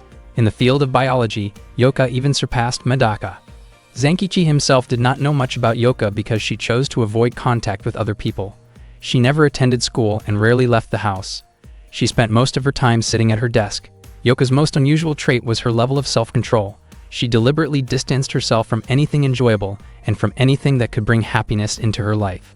For Yoka, having fun meant taking it easy, feeling happy meant doing nothing, and laughing also meant doing nothing. She kept her food intake to the bare minimum and drank only plain water. She did not play games because all her time was spent studying, and she slept only 3 hours a day. Yoka's lifestyle went far beyond simple frugality and turned into a form of self-denial. Her favorite saying was that the greatest things only come from hell, and she followed that belief like a personal creed. To her, being born with wealth, talent, and privilege had no value at all, because she felt that her own good fortune had only brought harm to herself. Yuka believed that nothing meaningful could come from happiness. She thought that in order to live properly, she had to make her life more painful and experience something like hell. In her view, her luck and talent would only end up eating away at her soul. Medaka respected Yuka for her endurance, while Maguro loved both of his younger sisters equally. However, Yuka felt that their love was unnecessary. On her 11th birthday, Yuka left home for the first time and never returned. She left behind a message saying that she would rather be gone than live a happy life. It had been 6 years since Maguro last saw his younger sister. He explained that Medaka chose to respect Yuka's wishes, but he himself searched everywhere for her. During that time, Maguro came to understand his own abnormality and eventually joined the Kurokami group. He shared that he came to Hakoniwa Academy and took part in the Flask Plan project because he hoped it would help him find Yuka. To him, the laboratory was the best source of information about people with abnormal abilities. In truth, Maguro never really cared about the limits of humanity. His only concern had always been his younger sisters. Maguro was completely shocked to discover that Yuka was now a new 11th grade student. Kalki was just as surprised when he heard this. Maguro wondered if Kalki thought he was strange for making inappropriate requests of others, even involving his own sister, but Kalki said he did not see him that way. Itami realized that Maguro showed no interest in her while he was bothering Yuka. Maguro then admitted that he had not been honest when he claimed to see every girl as a younger sister. The only sisters he truly had were Medaka and Kujira, who at that time was known as Yuka. He confessed that he had been thinking about the two of them constantly for the past 6 years. Maguro asked Yuka to turn around and show her gentle face, because he believed she still had the ability to be happy. Yuka was deeply moved and hugged Maguro tightly, and he returned the embrace. Unexpectedly, Yuka injected a substance into Maguro's body. She explained that she had removed those painful memories from herself and considered her life to have begun 6 years ago. Since then, she had lived in a way that felt like hell, with no room for happiness, just as she wanted. She insisted that she did not need a family. Maguro felt confused about what Yuka had injected into him, as he found himself unable to move and his vision became blurry. Yuka firmly stated that she did not need anyone to give her happiness. She admitted that seeing Maguro made her uncomfortable to the point that she wanted to hide her face. Koki asked what Yuka had injected into Maguro, but she refused to answer. Yuka claimed that removing Maguro from her life would only make her even more unhappy, and from that state she believed she could create even greater abnormal individuals. However, she changed her mind and decided to continue with the Flask Plan. Suddenly, Medaka broke through the wall and entered the room after hearing someone mention the beautiful name Kurokami Kujira. When she saw Yuka standing there, Medaka addressed her as her older sister. Medaka ran into Yuka and addressed her as an older sister. Kalki quickly warned Medaka to be careful, explaining that Yuka had erased her own memories. She was no longer Kujira, Medaka's sister, but now a member of Group 13. Medaka asked Yuka if what Kalki said was true. Yuka admitted that she had wiped away every memory tied to both her past pain and her past happiness. She made it clear that she was no longer Medaka's sister and had become Medaka's enemy. When Yuka tried to inject a liquid into Medaka's body, Medaka reacted instantly, blocking the move and taking the syringe away. Medaka calmly stated that she did not mind calling Yuka both her sister and her enemy at the same time. She then asked what kind of substance had been inside the syringe. Yuka explained that it was not poison, but a medicine. It was a normalization agent developed by people who considered abnormal abilities to be a disease. The vaccine was designed to erase abnormalities and had originally been created by Maguro. This liquid was part of the Flask Plan. However, it was still considered an incomplete experiment because it could not remove the severe pain caused as a side effect. Yuka had no intention of fixing that flaw, since she believed the pain itself was necessary for reform. She felt certain that its creator would be pleased to become a test subject for his own invention. Yuka admitted that she felt relieved not remembering her past, even though, without realizing it, she had once turned her own older brother into a tragic test subject. In her mind, that made her current self seem much better than who she used to be.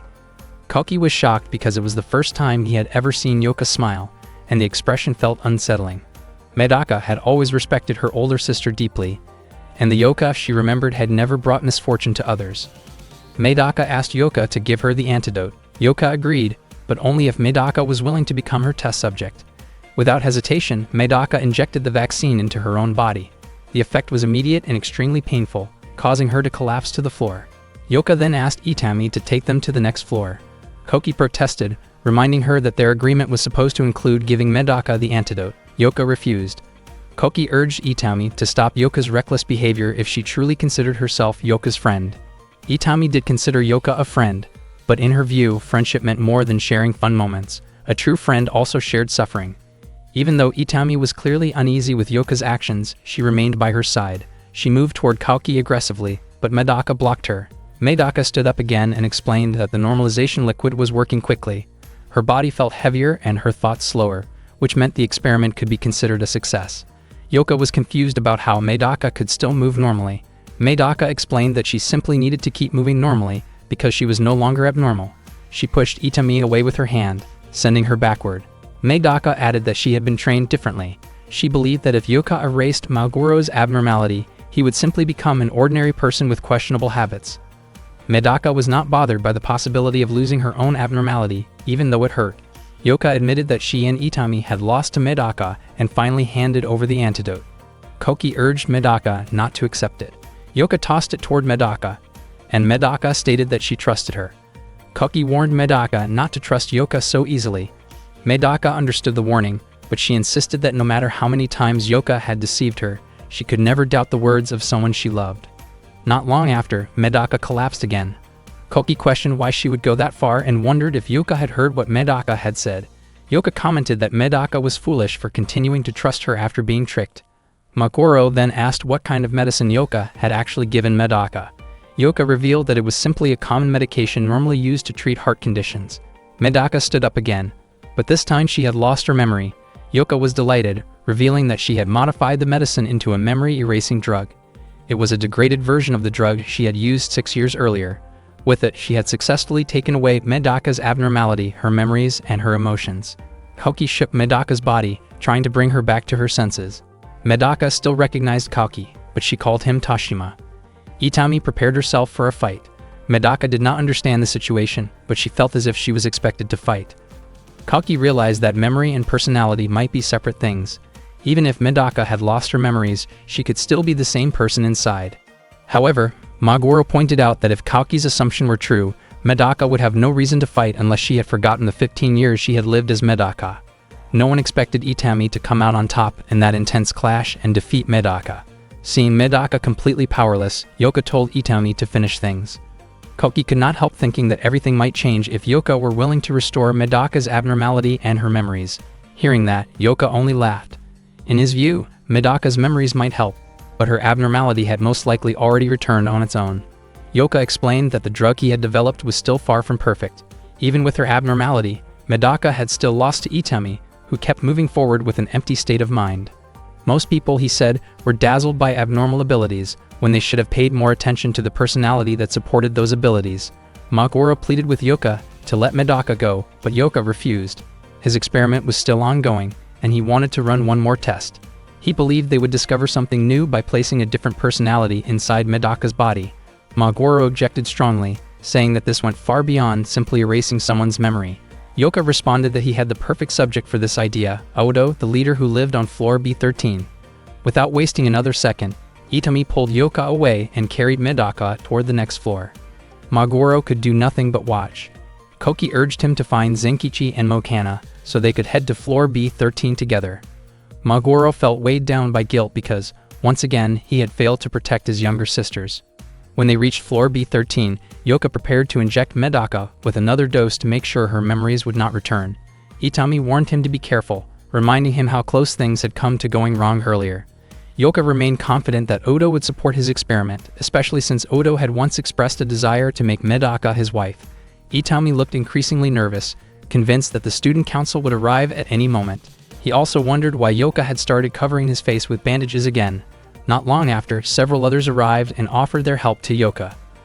Gunki stepped forward willingly, saying that helping a friend like this was an honor. The others included Otomaya, known by the codename Free World, Hamaya with the codename Love, Yutori with Trick or Treatment, Yamane with Star Master, and Shoko with Dental Shoes. Yoka was surprised that they showed interest in the chaos. From his perspective, their involvement would buy him even more time. Elsewhere, Zenkichi suggested that they escape from the laboratory. Koki grew frustrated hearing that. Zenkichi clarified that he was only trying to prioritize what mattered most. Koki felt disappointed, but Zenkichi urged him to be realistic.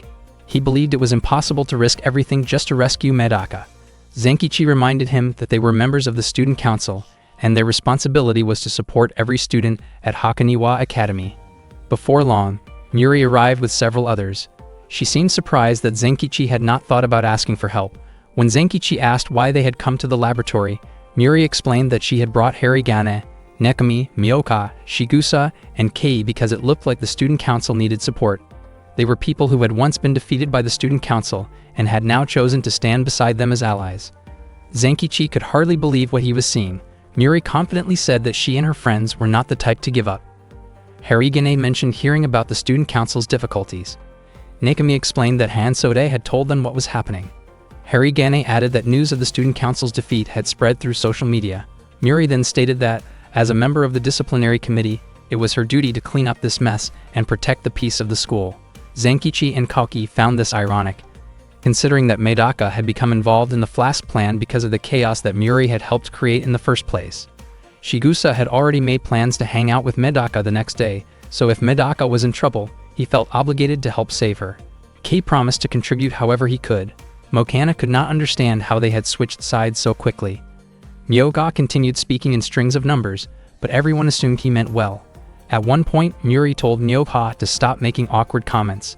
Zenkichi quietly noted that the most unpredictable people there might end up being the ones to fight, especially since nearly everyone present was already injured. Muri laughed and said that if Zenkichi was trying to avoid getting hurt, then he should step aside. She declared that she was more than willing to take his place in destroying the Flask plan and rescuing Medaka. Zenkichi never meant it that way. He was only worried that Muri would end up hurting herself even more.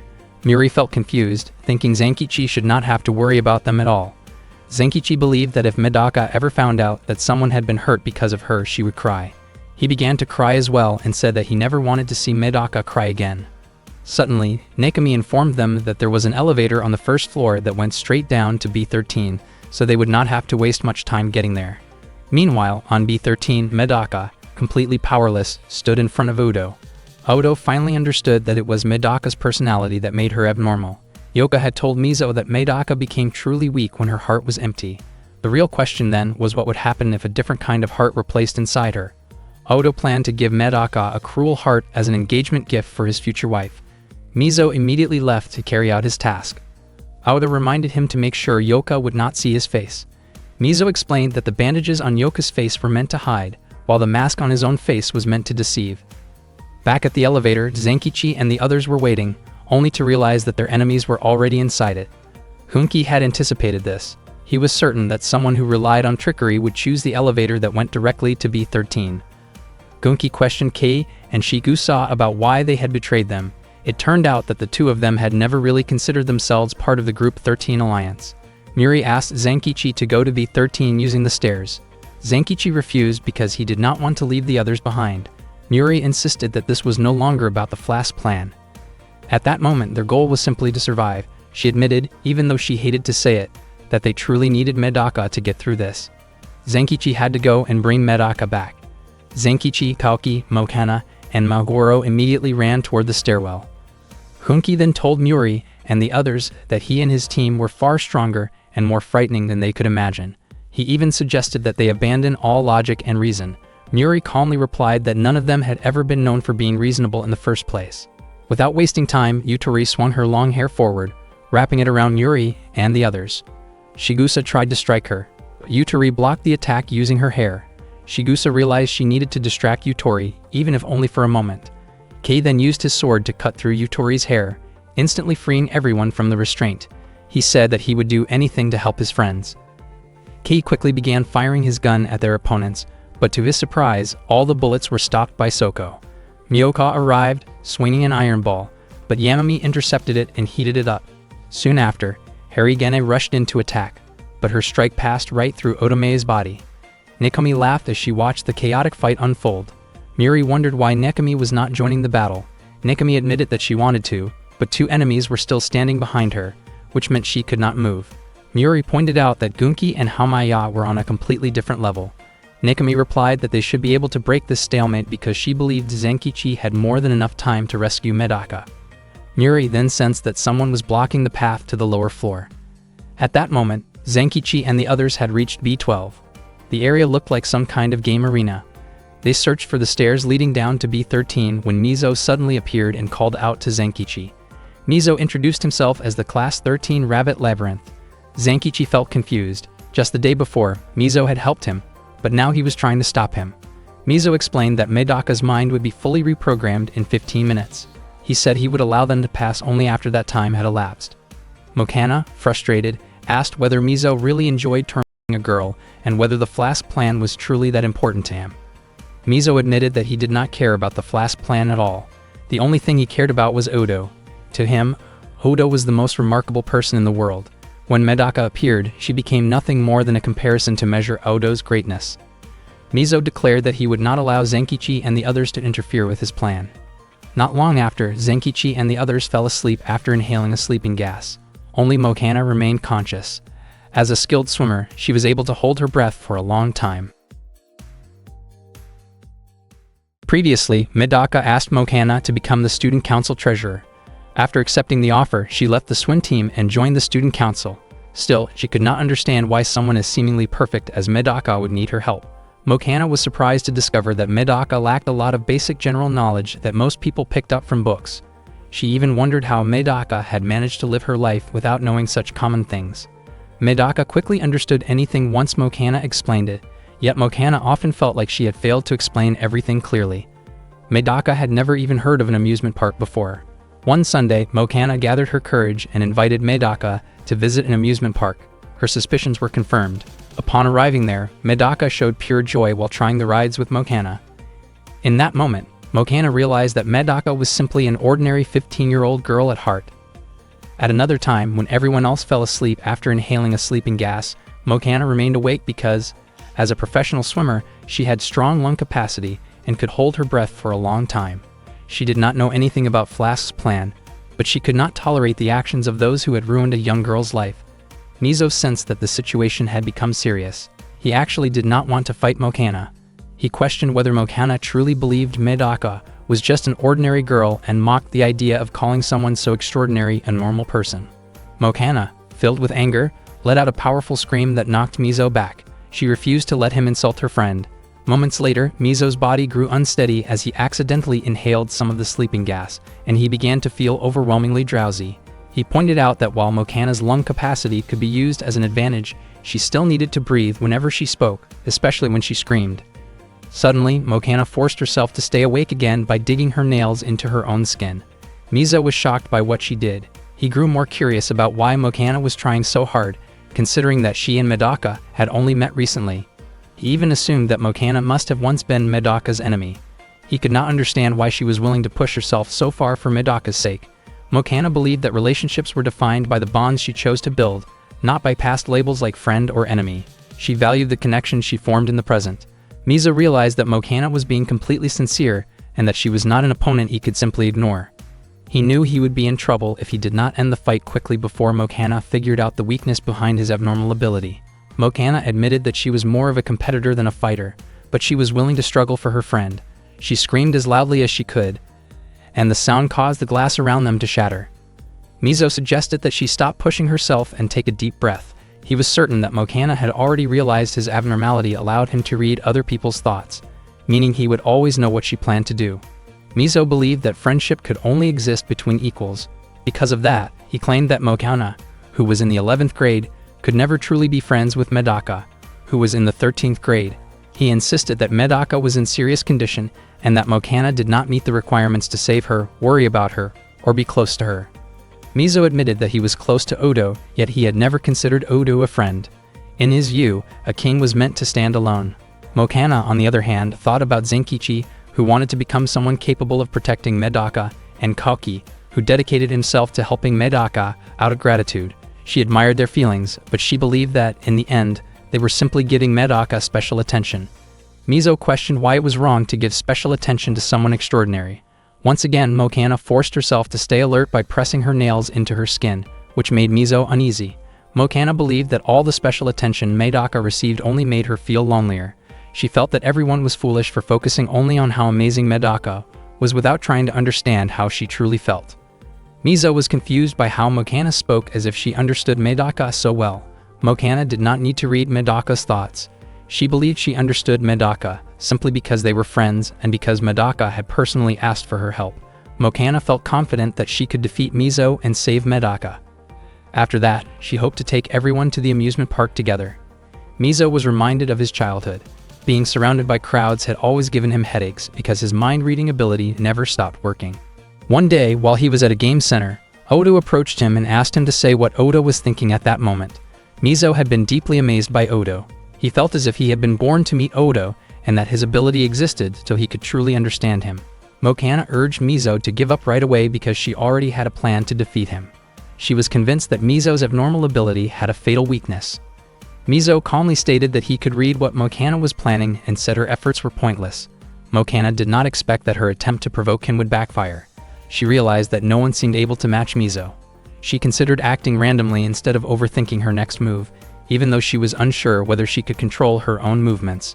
Fear filled her, and she wanted to run, but she knew she had to continue for the sake of her friends because she was the student council treasurer. Without thinking any further, Mokana took a deep breath. Even Mizo seemed confused about what she was about to do. Suddenly, Mizo let out a loud cry, causing glass around the area to fall and scatter. His clothes were torn and he appeared to be in pain. At that moment, Mokana recalled her earlier suspicion when Mizo claimed he could read other people's thoughts. She remembered how surprised he looked every time she hurt her own fingernails. That was when she realized that Mizo was also feeling the pain she felt. She understood that he had been holding it in this whole time. It was not just physical pain. Mokana realized that Mizo could also sense her anger and even her drowsiness. She began to suspect that the sleeping gas had been Mizo's only trick to stop her and the others. She believed Mizo had been trying every possible way to make her lose the will to fight because he did not truly know how to harm or confront her directly. Mokana said that Mizo acted as if he were the key figure of the group of 13, when in reality he might have been the kindest member of them all. Because he could feel other people's sadness and pain, she believed that made him one of the kindest people in the world. She pleaded with Mizo to understand her feelings so she could save Medaka. Mizo then realized the weakness in his abnormal ability. He could always tell when someone was being sincere, honest, and truly serious. He could not resist when Mokana spoke without pretending. His weakness was being influenced by the emotions of others. Just as he was about to accept Mokana's outstretched hand, Odo suddenly arrived and stopped him. Odo questioned why Mizo allowed himself to be swayed by Mokana. He described Mizo as being like the wind, always changing direction. Odo told him not to pay attention to tears, friendship, or suffering, and insisted that Mizo should only draw inspiration from his strength alone. Mokana immediately recognized the man standing before her as Odo. She wondered why he was there when he was supposed to be on floor B13. In an instant, Mizo shifted his stance and sided with Odo. Odo warned Mizo not to let anyone see his true nature. Mizo apologized and asked whether Odo had already finished reconditioning Medaka's mind on floor B13. Odo explained that the process was complete and that he had come to pick up Mizo because of his mind-reading ability. Meanwhile, Yoka and Itami were near Medaka, waiting for her to regain consciousness after the experiment she had gone through with Odo. Yoka encouraged Medaka to stay calm and rest, but Medaka insisted on going to meet someone right away. At the same time, Mokana was shocked to learn that Medaka's mind had been manipulated. She believed Odo and Mizo had lied to her and called Odo a great deceiver. Seeing how angry Mokana was, Odo mockingly wondered whether she intended to attack him. Using his power, he forced Mokana down onto her knees. The machines around the room reacted to Odo's ability, making Mokana realize just how powerful he was, just as Medaka and Zenkichi had described. Odo seemed pleased to see Mokana subdued, but it was still not enough to satisfy him after she had tried to influence Mizo earlier. He prepared to use the debris around them to strike her. Odo told Mizo to step back so he would not feel the impact of the pain Mokana was about to experience, though he assured him that he did not intend to kill her. Odo planned to announce his marriage to Medaka in front of her friends. Just as Odo was about to act, Zenkichi suddenly rose again and came to Mokana's aid. Odo wondered out loud whether his extraordinary presence had ruined Zenkichi's peaceful sleep. Zenkichi admitted that he was not the only one still awake. Koki suddenly appeared and immediately grabbed Odo by the neck. He understood that Odo's abnormal ability allowed him to manipulate gravity, but he believed that if he restrained Odo and combined his own body weight with Odo's, that ability would become useless. Odo smiled and said that Koki's guess was impressive, but still incorrect. With ease, he used his power to push Koki away. It became clear that Odo's abilities included hypnosis, telekinesis, and gravity manipulation. He was confident that no one could surpass his abnormality. Zenkichi, however, believed that he could defeat Odo, and would not fall as easily as Mokana and Kalki had. Not long after, Odo forced Zenkichi's hands to tighten around Mokana's neck. Zenkichi did not even realize when the muscles in his body began moving on their own. Mokana was confused as well, unable to break free from Zenkichi's grip. She had never expected him to exert that much strength. Odo explained that his abnormality was not something that could simply be overcome. He mentioned that Maguro should have known better how his power worked. From behind a wall, Maguro responded that he was not the kind of person who revealed a friend's secrets. Hearing that, Odo laughed and commented that Maguro was honorable in some ways, yet cunning enough to let his friends struggle while he stayed hidden. According to Odo, Maguro preferred waiting in the shadows for an opening rather than helping directly. He wondered why Maguro did not simply explain his abnormality to the others. Maguro finally stated that Odo's ability was the opposite of Mizo's. If Mizo's power allowed him to read minds, then Odo's allowed him to control them. Zenkichi and the others were shocked to hear this. Odo explained that his power released EMP-like waves that stimulated motor nerves. Mizo's abnormality allowed him to receive, while Odo's allowed him to send. That was why Odo could manipulate both people and machines. He claimed to be the ultimate ruler, saying that other people's bodies would obey his commands more than their own will. Zenkichi struggled desperately to pull his hands away from Mokana. He did not care who Odo was, but in his view, Odo had no right to tamper with Medaka's mind.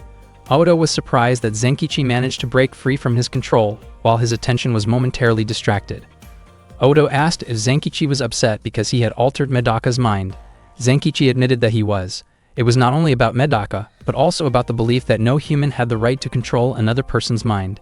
He questioned whether Odo enjoyed having people completely under his command. In Zenkichi's eyes, if Medaka's mind were changed, then she would no longer be Medaka.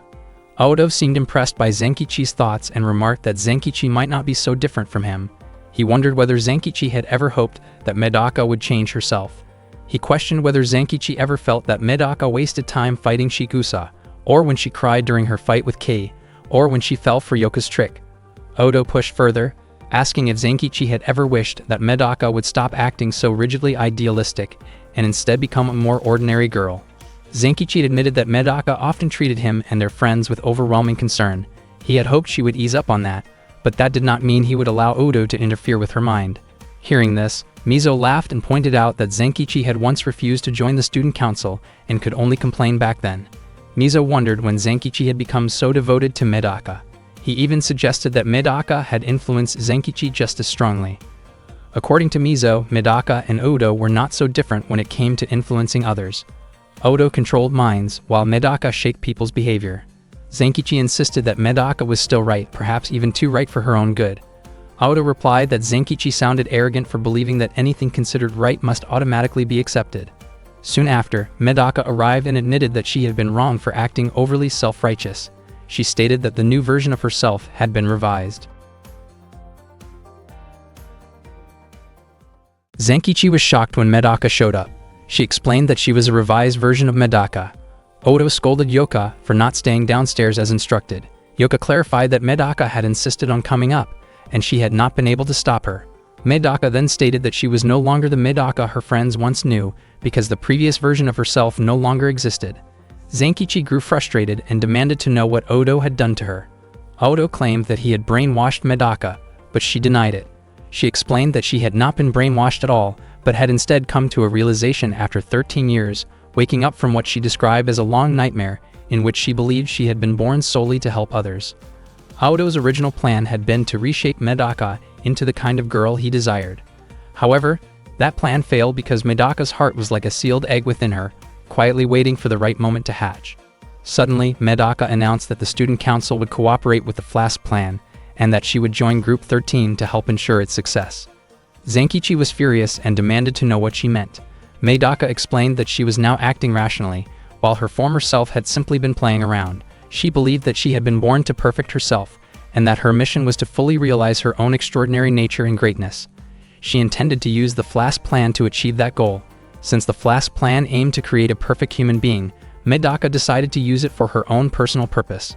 In that moment, it felt as if she had returned to a state where her abnormal nature fully controlled her. Zenkichi pleaded with her to speak like the Medaka he knew.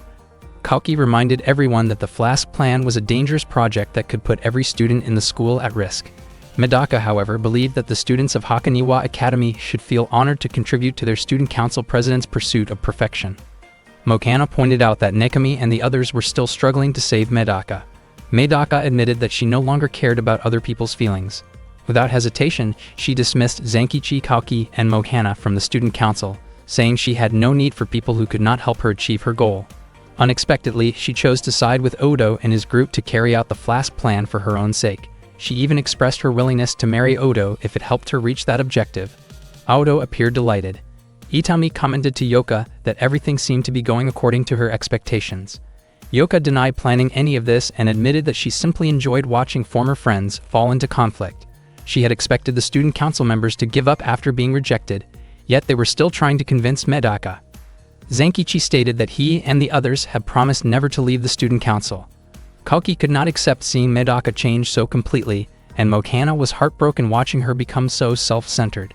Zenkichi was convinced that the person standing before them was not Medaka, but rather Medaka's enemy.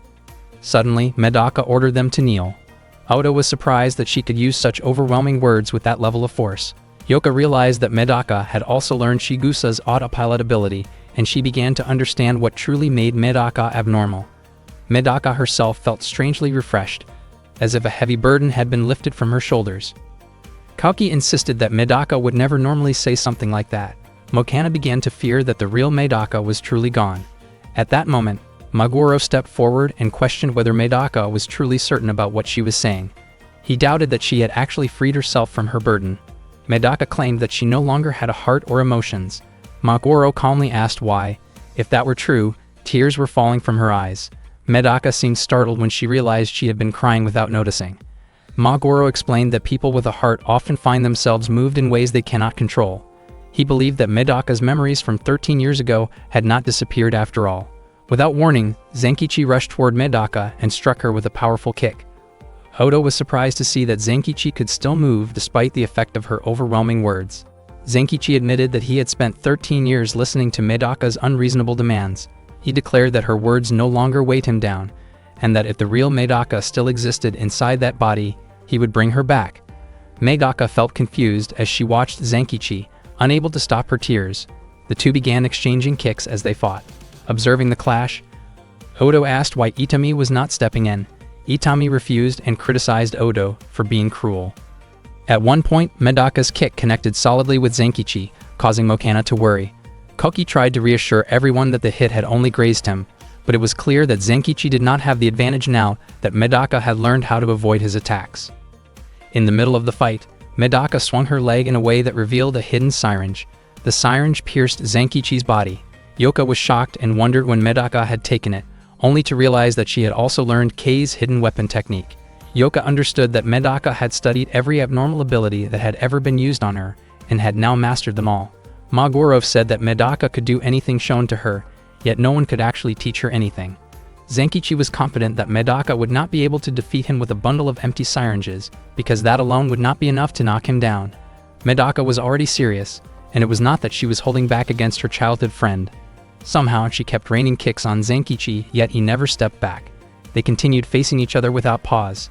Medaka felt that the effects of the medicine had not fully worn off, and her memory still felt hazy. She also felt that her focus was not as sharp as it should be, which made her movements less precise. Medaka believed that once she regained that sharpness, she would become perfect again. As Maguro's words echoed in her mind, her memories slowly began to return in order. 15 years earlier, Medaka's mother passed away when Medaka was born. Her mother had suffered a heart attack upon hearing Medaka's first cry. When Medaka first learned this story, she believed that her mother must have been born solely to give birth to her, and then passed away after fulfilling that purpose. After that, Medaka was brought into the Kurokami family.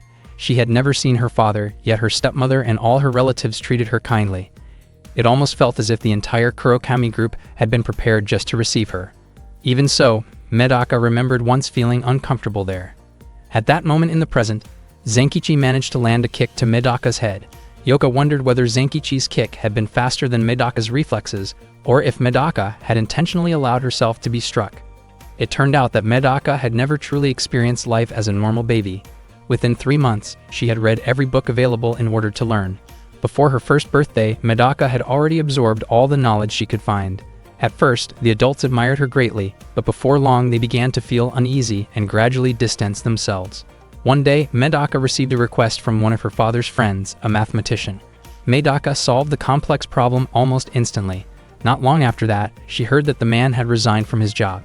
Meanwhile, Zenkichi noticed that Medaka had started to slow down during their sparring sessions. Ever since that mathematician resigned, Medaka began to realize that her existence seemed to disrupt the lives of many adults. Their hard work and sincere efforts appeared meaningless after encountering her. It was a sad realization, yet Medaka felt nothing. She began to question why she had been born into the world. At the age of 2, Medaka was taken outside to a hospital. The hospital was a medical facility for people with unusual abilities like hers. The staff conducted research to understand the purpose behind each patient's unique traits. The doctors believed they could not find answers unless Medaka was thoroughly examined. Even so, Medaka still did not know why she had been born. One day, Medaka met Misagi and asked him why humans were born. Misagi believed that people were born without a purpose, lived without a reason, and died without meaning. He thought Medaka had been brought to that hospital after unintentionally turning many lives upside down. According to Misagi, there was nothing wrong with that, because he believed that both of them were free to do whatever they wanted in a world that ultimately had no purpose.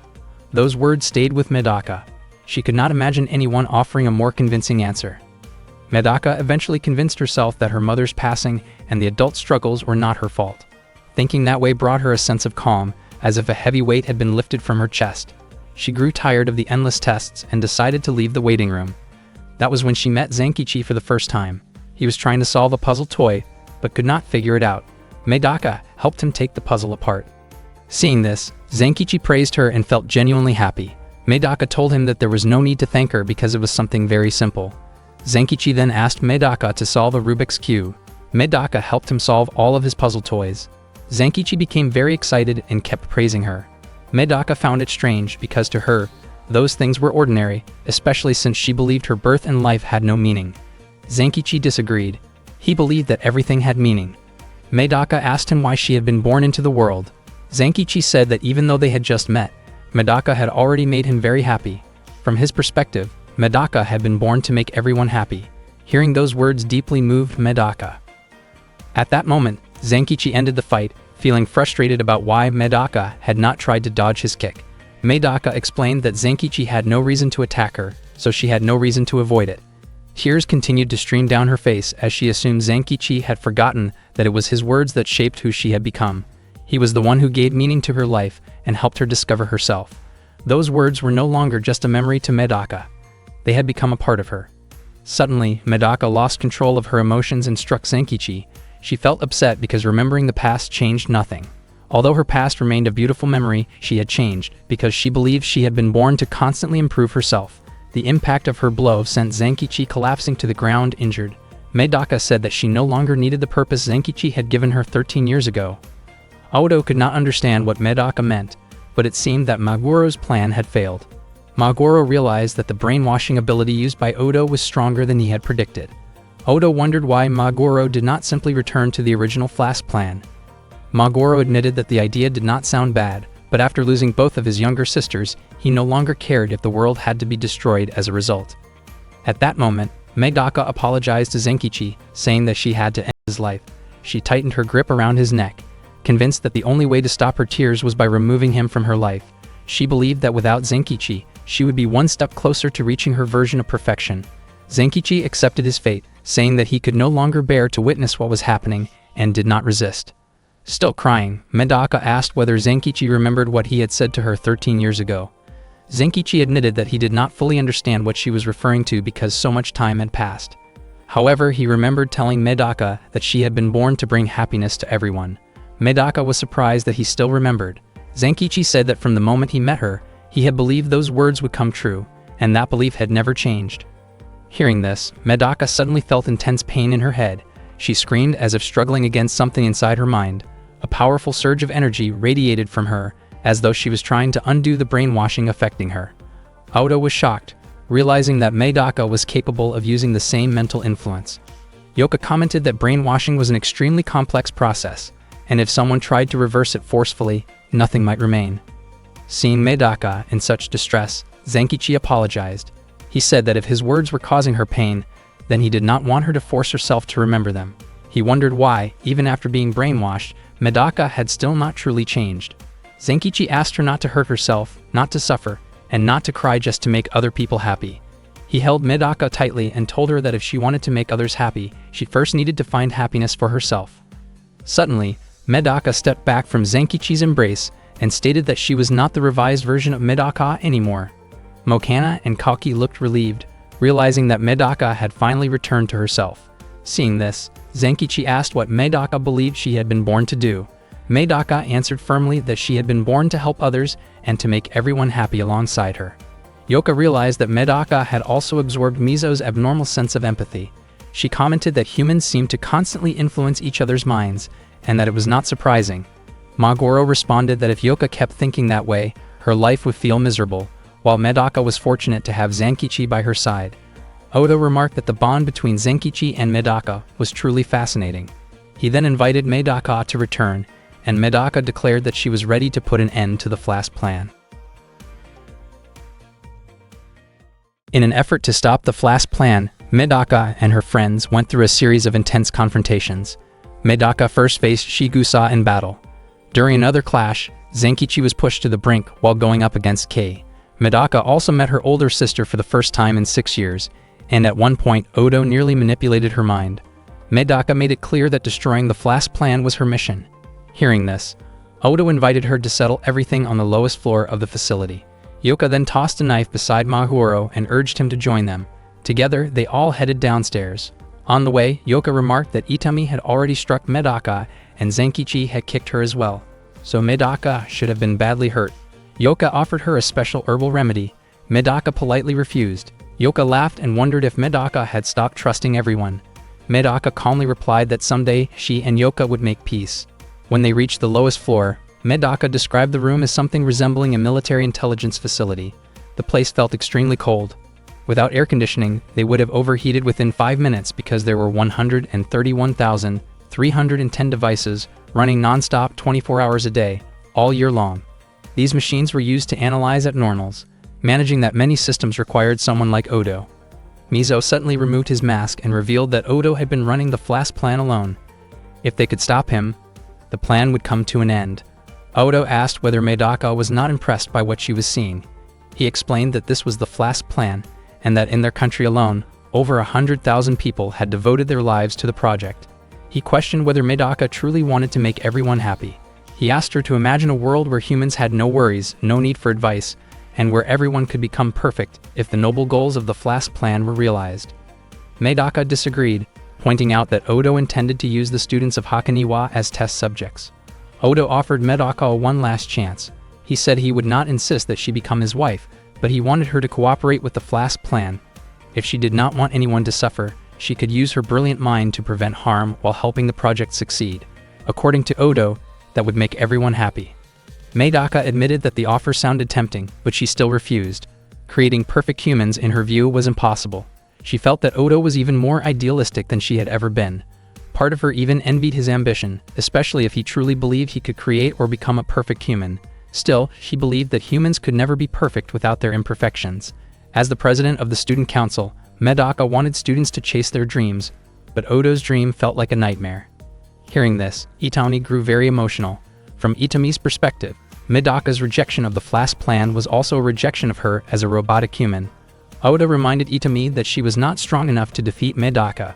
Itami was confused by that statement, since she had already beaten Medaka once, and Odo's own abnormal ability was not suited for combat. Odo brushed this off, claiming that he was extraordinary and possessed a secret technique. He pressed his hand against Itami's body, shocking everyone. Odo explained that he could send an electromagnetic pulse directly to the heart.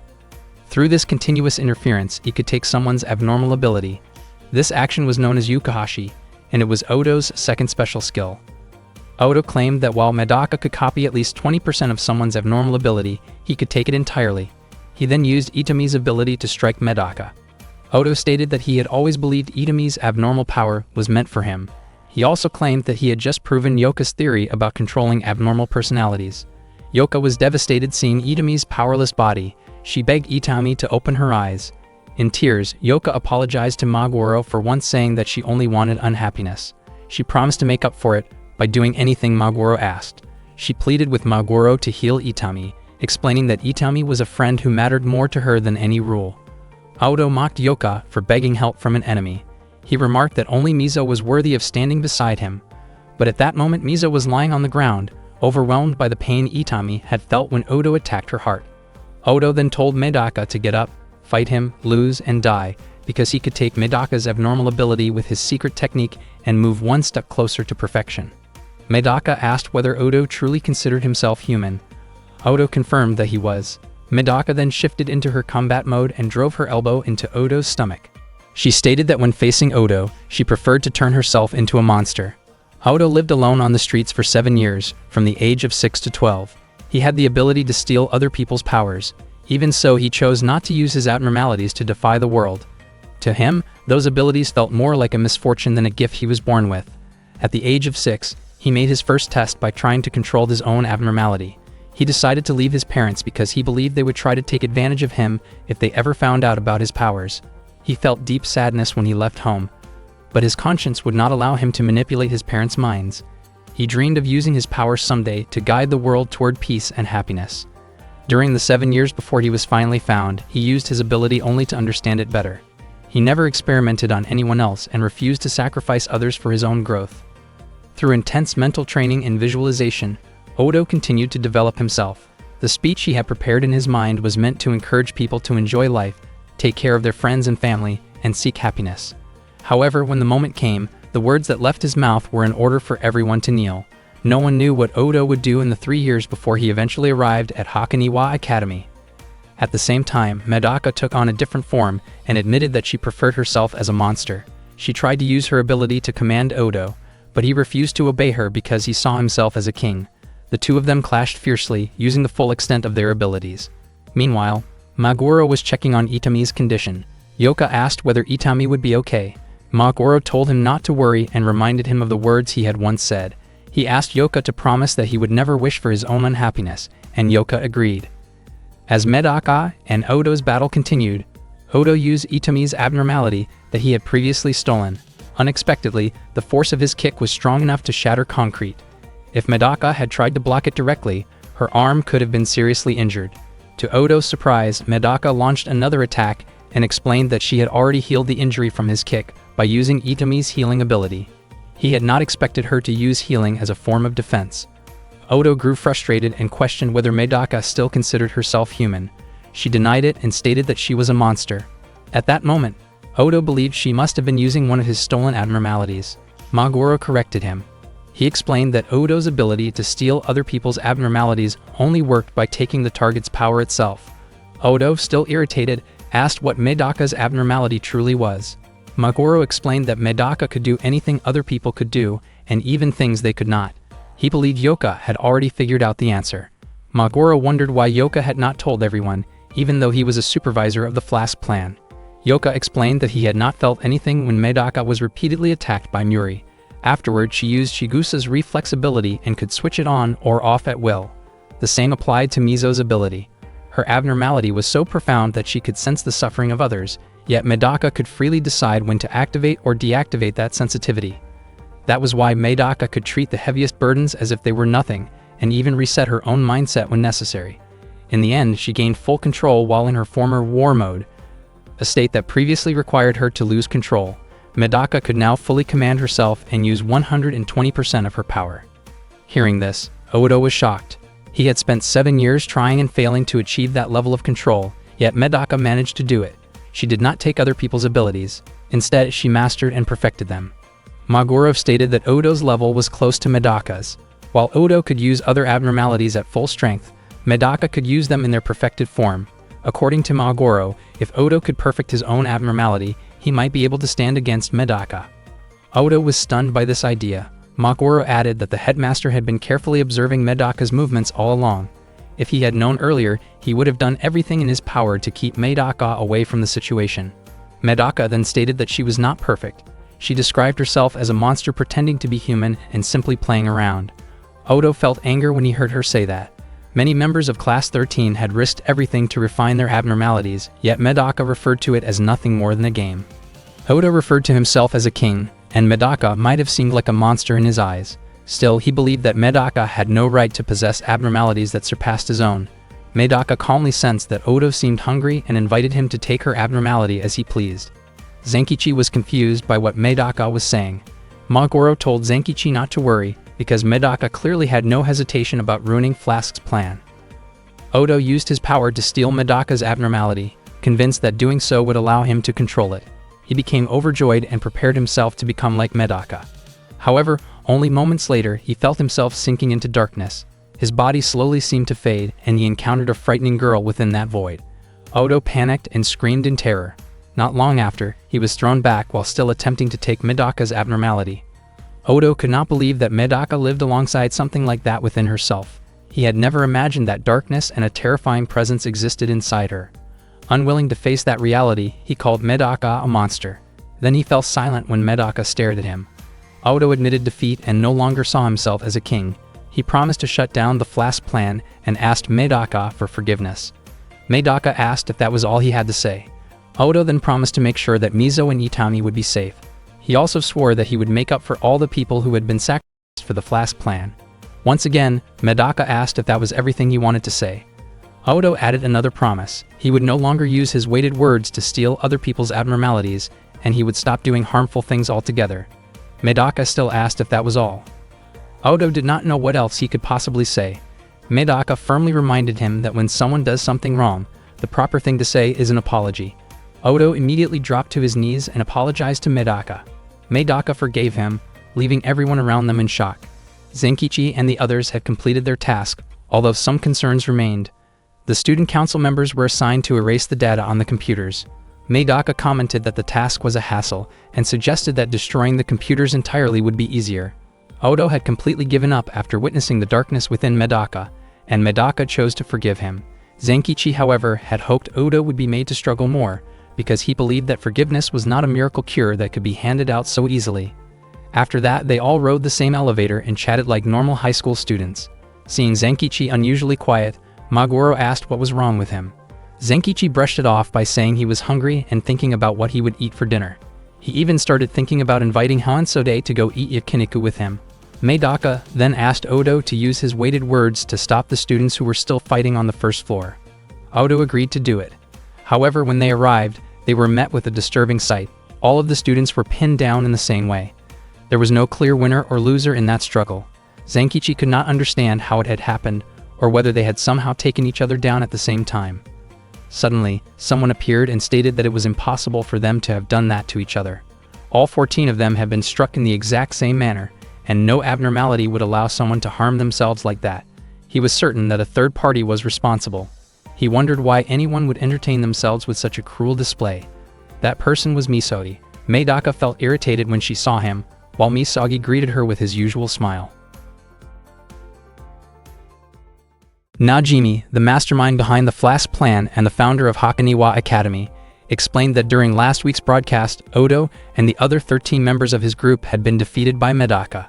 Those who hated the Flask plan had been neutralized and peace at the school had returned, though it was now dominated by abnormals. As expected, new enemies had already begun to appear. Their struggles would continue long after the anime ended.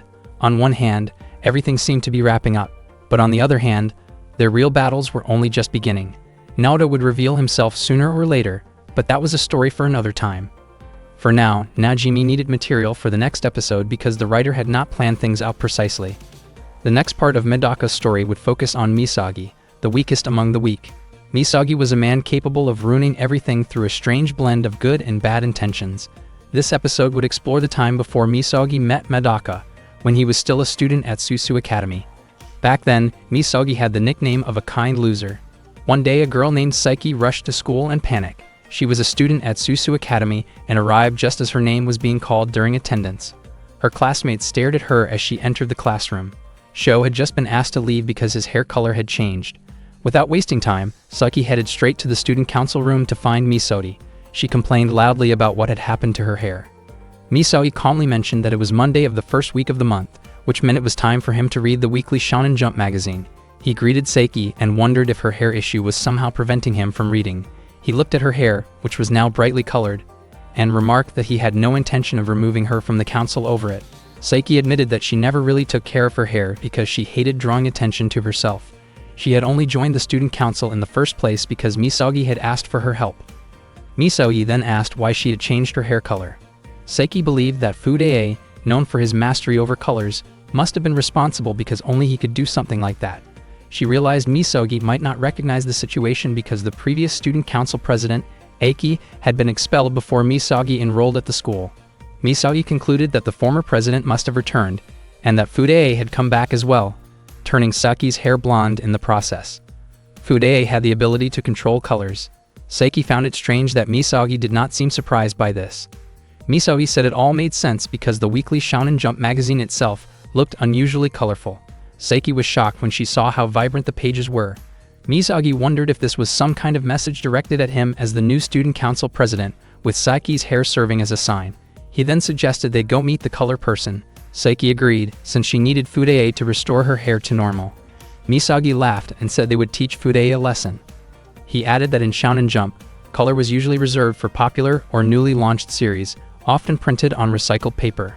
Meanwhile, Fude was busy painting. He had managed to return to school through questionable means. When he saw Misagi approaching, he greeted him. Fude introduced himself as someone who preferred to be alone. Misagi asked who Fude was painting. Fude explained that the person in the painting was Aiki, the former student council president whom Misagi had defeated in the past. Misagi laughed and commented that Aiki must have gone through a lot. Fude wondered why Misagi seemed so amused and explained that Aiki had not actually been expelled but had chosen to leave so she would not interfere with the school's operations. Misagi remarked that the story sounded sweet and sentimental. Without warning, he damaged the painting and casually stated that he had treated Aki's kindness in a similar way. He reminded Fude that altering Saki's hair also meant interfering with something connected to him, and he could not understand why Saki was defending Fude. Saiki pointed out that her hair did not belong to Misagi. Fude then tore his own painting apart, calling it a form of artistic expression. He believed Misagi might have ruined the painting in a careless way, but he himself had destroyed it with intention and style. The situation quickly became tense, but instead of focusing on harm, Fude used his color-based abilities in an unusual way. He splashed dye toward Misagi, turning Misagi's black clothing bright pink. Fude claimed that anyone wearing pink would never be able to intimidate others again, no matter what kind of power they possessed. Saki explained that Fude's ability was the beauty of color. Misagi understood that Fude's attack would not be able to damage his pride. The attack would not work, especially after he had removed his clothes. Fude immediately covered Misagi with blue pigment, and his body began to look as if it were covered in bruises. Misagi felt intense pain and collapsed, unable to move. Saki grew worried and asked what Fude had done to him. She said the marks on Misagi's body looked terrifying and wondered whether he could use his fiction ability to restore himself. Fude calmly stated that it would be impossible. The blue marks were not bruises at all, but simply color. She had only added layers of pigment to his body. She had never struck him, which meant he had never actually been injured. Because of that, Misagi could not undo something that technically did not exist. According to Fude, color could control emotions. Misagi's senses interpreted the blue as bruises, influenced his feelings, and eventually caused real pain to appear. If fiction could undo anything, then all Fude had to do was create something that was never real in the first place. Fude remarked that Misagi was a hopeless loser, and Saiki could not believe that he had been defeated yet again. Later, Misagi was seen with Najimi. She asked how he had died that time and mentioned that she might have to wait a little longer, since Misagi still had not found an ability user capable of truly defeating him. Najimi tried to cheer him up, while Medaka responded coldly and ignored the situation. Najimi wondered what kind of ability Fude possessed that could defeat Misagi so thoroughly, and whether that was the reason he was in such a hurry to come back. Fude's ability truly was remarkable. Even Najimi could not imagine how an ability like fiction, which should work on anything, could fail against it. Misagi described fiction as nothing more than a magic trick, similar to Fude's ability. However, he admitted to Najimi that it was still far inferior to hers. Najimi suggested that Misagi should simply give up, because defeating her might sound easier than he imagined. She mentioned that she possessed 7,932,135,441,523,222 abnormalities and 4,925,566,110,643 other skills, for a total of 12,858,058,056 51,967,633,885 abilities. Misagi confidently said that he would try to challenge her soon. Najimi admitted that she could not wait to see what he would do next. After that, Misagi woke up from his sleep. Saiki had woken him because the school day was already over. Seeing Saiki in front of him, Misagi was surprised and asked what had happened afterward. He also noticed that Saiki's hair had returned to normal. Saiki explained that the marks on Misagi's body had also disappeared, and it seemed that Fudea's ability did not last very long. Misagi quickly prepared to leave, and Saiki asked where he was going. He said that he intended to meet Fudea. Saiki suggested that he should forget about it and hide instead, saying that she would deal with Fudea herself. Misagi disagreed. He reasoned that if Fudea could control colors, then she could theoretically change the color of a girl's underwear to anything she wanted. Fudea herself would never allow that, because clothing choices were interesting only when girls chose them for themselves. Misagi believed that no one should force personal preferences onto others. He admitted that he did not know much about morality, justice, truth, or compassion. However, when it came to something as personal as choosing colors, he felt that no one else had the right to decide for someone. Misagi declared that he would handle the matter as part of the student council's responsibility. One day, the girls at school were shocked to see the hallway windows transformed into colorful patterns like stained glass. They felt uneasy walking through the corridor because the floor looked like a bright red carpet. The classroom interiors turned emerald green, reminiscent of a fantasy setting, and even the water from the faucets appeared orange.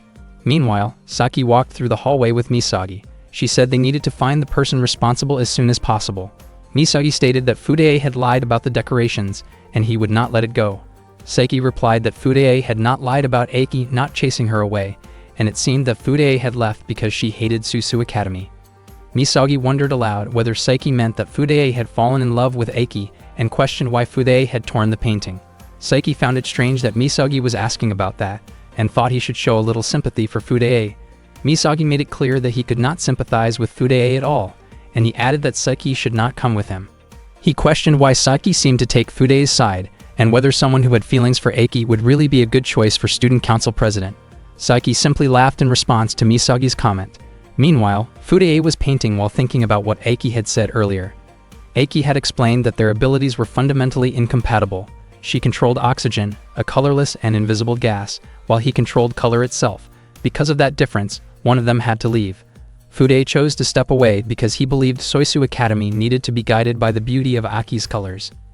In his view, Aiki's presence brought richness and variety to the school, and without her, Soisu Academy would lose its meaning. Not long after, Misagi and Saiki appeared in front of him. Fudea looked surprised and wondered if they had not learned anything from their previous lessons. Saiki made it clear that she only wanted the school to be a peaceful place. Misagi explained that he was the student council president, and he could not simply stand by and watch the school fall into chaos. Technically, Fudea was a reinstated student, so Misagi was willing to negotiate. He had no intention of asking about the personal conflict between Fudea and Aiki. In Misagi's view, what Fudea had been doing was more of a prank than genuine art. He jokingly suggested that if Fudea could restore the color of every piece of underwear in the world, then he would allow Fudea to paint the school however he liked. Saiki was clearly startled by that unexpected comment. Fudea then changed the color of Misagi's uniform to gray and caused it to fall apart. After that, he prepared to use the color blue in an attempt to overwhelm Misagi again. Unexpectedly, nothing happened. Misagi did not turn blue, and Fudea had no idea why. Misagi then asked him to look up at the sky. Fudea was shocked to see that the entire sky had turned red, even though he had never done anything to it.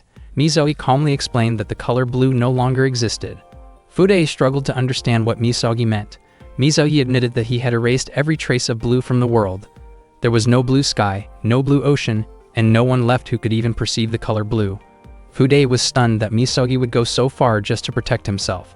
He thought Misagi's actions were incredibly cruel, while Misagi only smiled and implied that it was simply the result of his ability. Misagi did not stop there. He proceeded to remove the color red as well. All of Fudea's paint supplies suddenly transformed into screws. With a calm expression, Misagi explained that if every color in the world was taken away, Fudea would have nothing left to control. Fudea grew increasingly frustrated and pleaded for Misagi to stop removing colors from the world. Misagi smiled again and explained that he had only erased the 12 basic colors. As he turned one of his screws, he described a world now stripped of color. With no colors left, Fudea's ability had effectively become useless. Even so, Misagi oddly remarked that the color of underwear around the world would somehow remain unchanged.